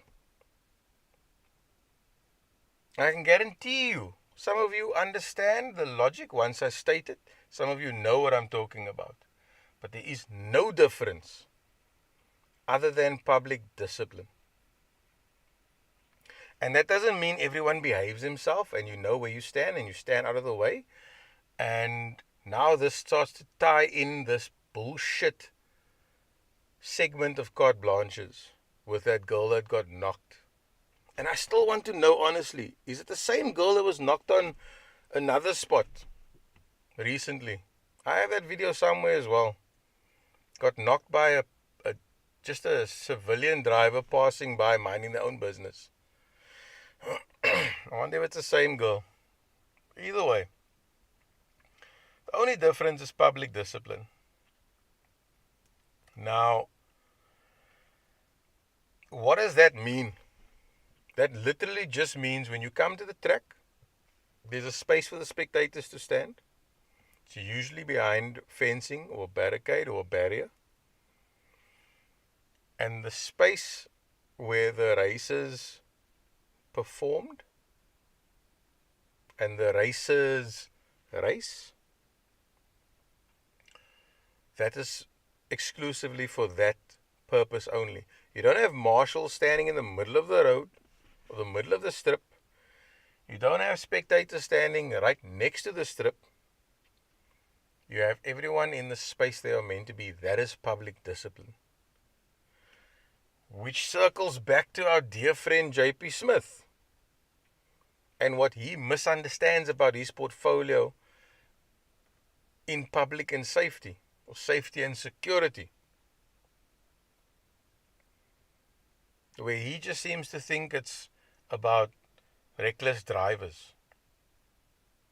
I didn't know he was the Minister for Transport or the MACO member for Transport. But in my mind, safety and security is quite a broad portfolio. And as Toya so rightly said, why don't they focus on gangsterism and drugs? That would ensure a lot safer and a more secure society.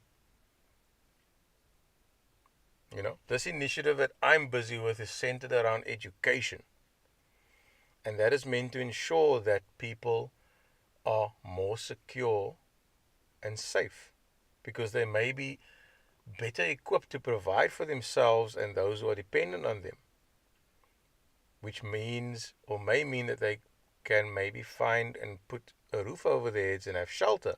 That will automatically make them feel safer and be more secure. They can provide for individuals who are dependent on them. Everyone has an improved security. So either I misunderstand J.P. Smith's portfolio or he misunderstands it. But you can see all of these things are tied together. And I mean, it's taken us nearly 4 hours to discuss all of it, or taken me. And perhaps I've missed some messages we are asking progress. But the point here is, you've got people with a certain character. And I mean, I know my character. I'm a doos, bottom line, but not without reason. Nothing I do is unjustified. Like I said, I may do wrong, but I don't make mistakes. And that implies that I've done something and I do it again instead of doing it better or the right way. That's a mistake. That's why I say I may do wrong. If I don't learn from it and I do it again, that's a mistake. But if I do it again justifiably, there's a reason why I'm doing it. So I give you a clap because you were a doos, or you did something wrong to someone else that was undeserved, and you do it again, I'm going to clap you again. I didn't make a mistake. I did wrong, but there was a reason, because you did wrong, and your wrong was a mistake. Now let's circle back to this gentleman with his BS about I'm promoting non-MSA events. I never agreed to promote MSA events. I never said, oh yeah, no, we're going to push an agenda or a narrative. I'm here for the sport, so what are you here for, sir? Looks to me like you are here for accolades and awards and attention. And it also looks to me like you are flouting your own rules. Now for that, that's an allegation that's been laid out and bare by other individuals and brought to my attention. So believe you me, I'm going to dig deep. I'm going to dig so deep, you don't want to know how deep I'm going to dig. I'm going to dig very deep. And I don't make threats. These are promises, and I deliver on my promises. Because I've about had enough of my sport being taken for a gat and raped left, right and center for the benefit of a few, leaving us with nothing.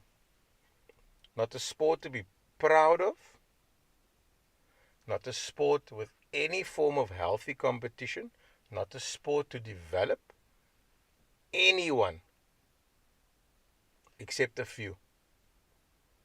And that comes back to this whole elitism. That few with the money. That few with connections to money. That few with means that now go to their head and now they are better than the rest. Doesn't necessarily mean you guys are the best. How can you be if you are racing no one? No one in your class. Regional colors. Someone in your class, you lose the race. But this is drag racing. This isn't drag PBs, drag runs, drag exit speeds and drag elapsed times. It's drag racing. First one to the line is the winner. And that should be what the podium is based on. And we can do it in indexing, in index racing, in that time bracket. We can do that. And statements have been made that it's meant to bring the cars closer. So, okay, you've got an 11-1 car and an 11-5 car racing. If both drivers are consistent and both drivers cut a light, 11-1 is going to win every single time. So how is that fair? It would be fair if you actually institute handicap racing in a bracket, proper bracket racing. Then it doesn't matter who you race.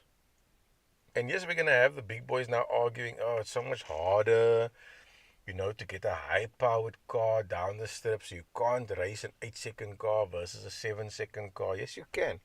If you are such a strong, serious, conditioned, competent, capable, and a driver full of ability, then you should be able to take your 8-second car down the strip every time and do 8s. And hopefully improve and consistently do that new time. So that's also a poor excuse, and that was made. That statement was made. That's a very poor excuse.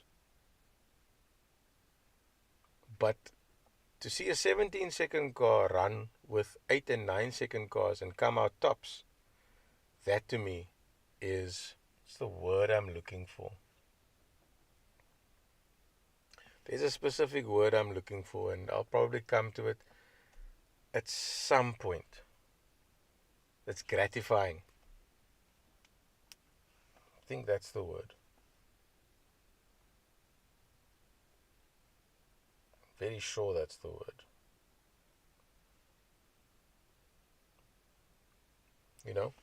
Everyone loves to say, oh, that's satisfying these days, I imagine. But the gratification in that, because those drivers were consistent, they dialed in their times, this is what they run, I'm going to aim for that time, and it's only going to come down to your error or your inconsistency. But you can't be eliminating the whole field, masking it as safety rules, enforcing it upon everyone, so that there's absolutely no drag field, and then a handful and yourself are the winners. Now, a lot of people have said one man has killed the sport, and that man in particular, Kuven. I'm of the opinion that he's not alone. That it's some of our very own that are in collusion or have colluded. And they're very quiet. Some of them have DM'd me, to whisper in my ear. I must be very careful of what? Be a man. Tell me to my face. Don't give me bullshit stories passed along from one to the other to the next about opening up wounds. What wounds? If the wounds were opened justifiably, then let's reopen the wounds. If we want to hide behind things and move on and brush it under the carpet, then there's agendas there. So some of our very own, the elite, I believe is part and parcel of this massive problem. And the end goal or the end game here, I would really love to know. What do you gain by taking out the entire drag fraternity? Alienating them to such a point that they sell their cars, they break their cars up, they are pissed. What is the end goal there? To draw attention to yourself, for your position on and off the track, for the attention, for accolades. That's not sportsmanship at all. That is not sportsmanship at all. And quite frankly, that's something I'm going to put an end to. Because that's not why I started, or rather continued with this initiative.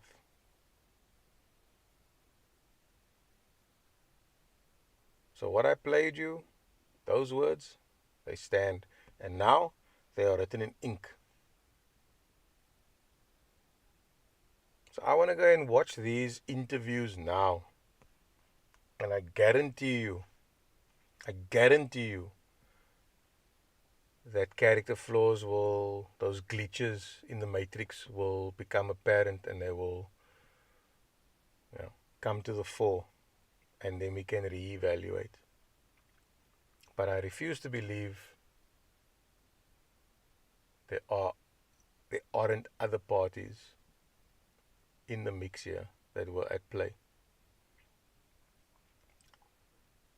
And I also believe that there are some that might have been manipulated, that had good intention, possibly cuck execution, but their whole plan was manipulated, indirectly or directly.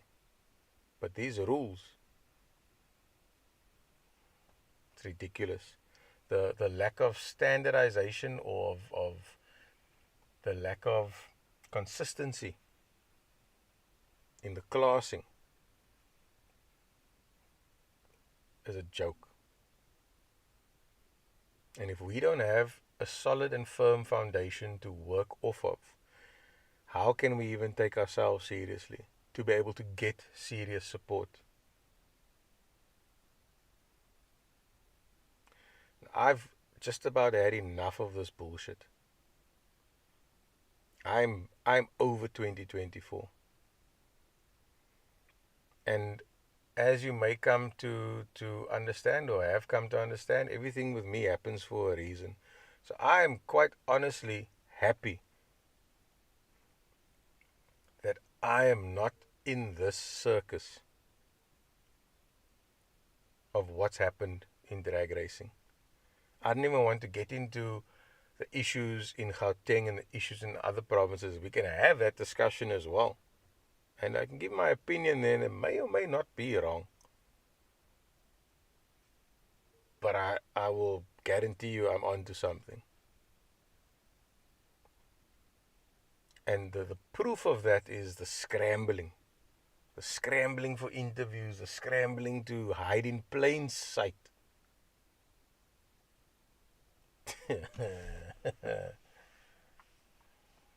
Don't take us for a nix, man. And if you're going to want to take me for a nix, you better have a seriously good argument and a justifiable reason. Because, as I said in my voice note, and this is addressed directly to you, Kevin, because I still haven't received a response. So I would love to see what your next move is going to be. I would still like a response to the comments and the requests and the queries that were raised, as well as what I said and what you said. Because all I see is someone that's in the corner and doesn't want to concede, in the wrong. They rather want to fight their way out. My hands may not be big, but my hands have some serious European blood in them. and I can hand deliver some klapper. And that's open for whatever interpretation you want it to be taken as. But I love the law. Believe you me, I love the law. I love regulation. I love our constitution. Don't force me to use it.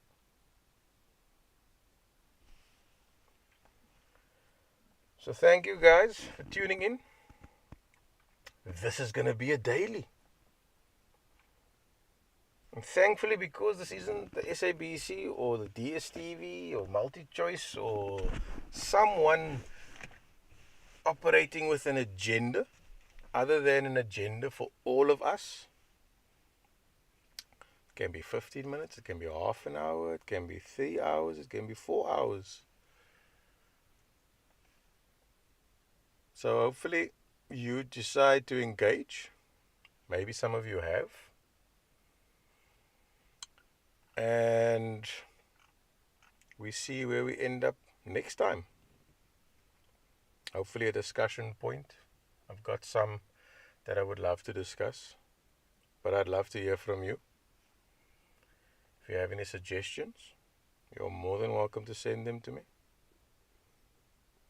And we see where to from here. There are lots of plans. As I said, 1 October was looming. 1 October's here. 1 October is almost past. And yeah, it's gonna get real. It's gonna get very real. Drag racing is about racing. If drag racing was about the fastest cars, there'd be a single lane. And that, in part or verbatim, is from our very own drag book. So thank you guys. Have a good evening. See you tomorrow.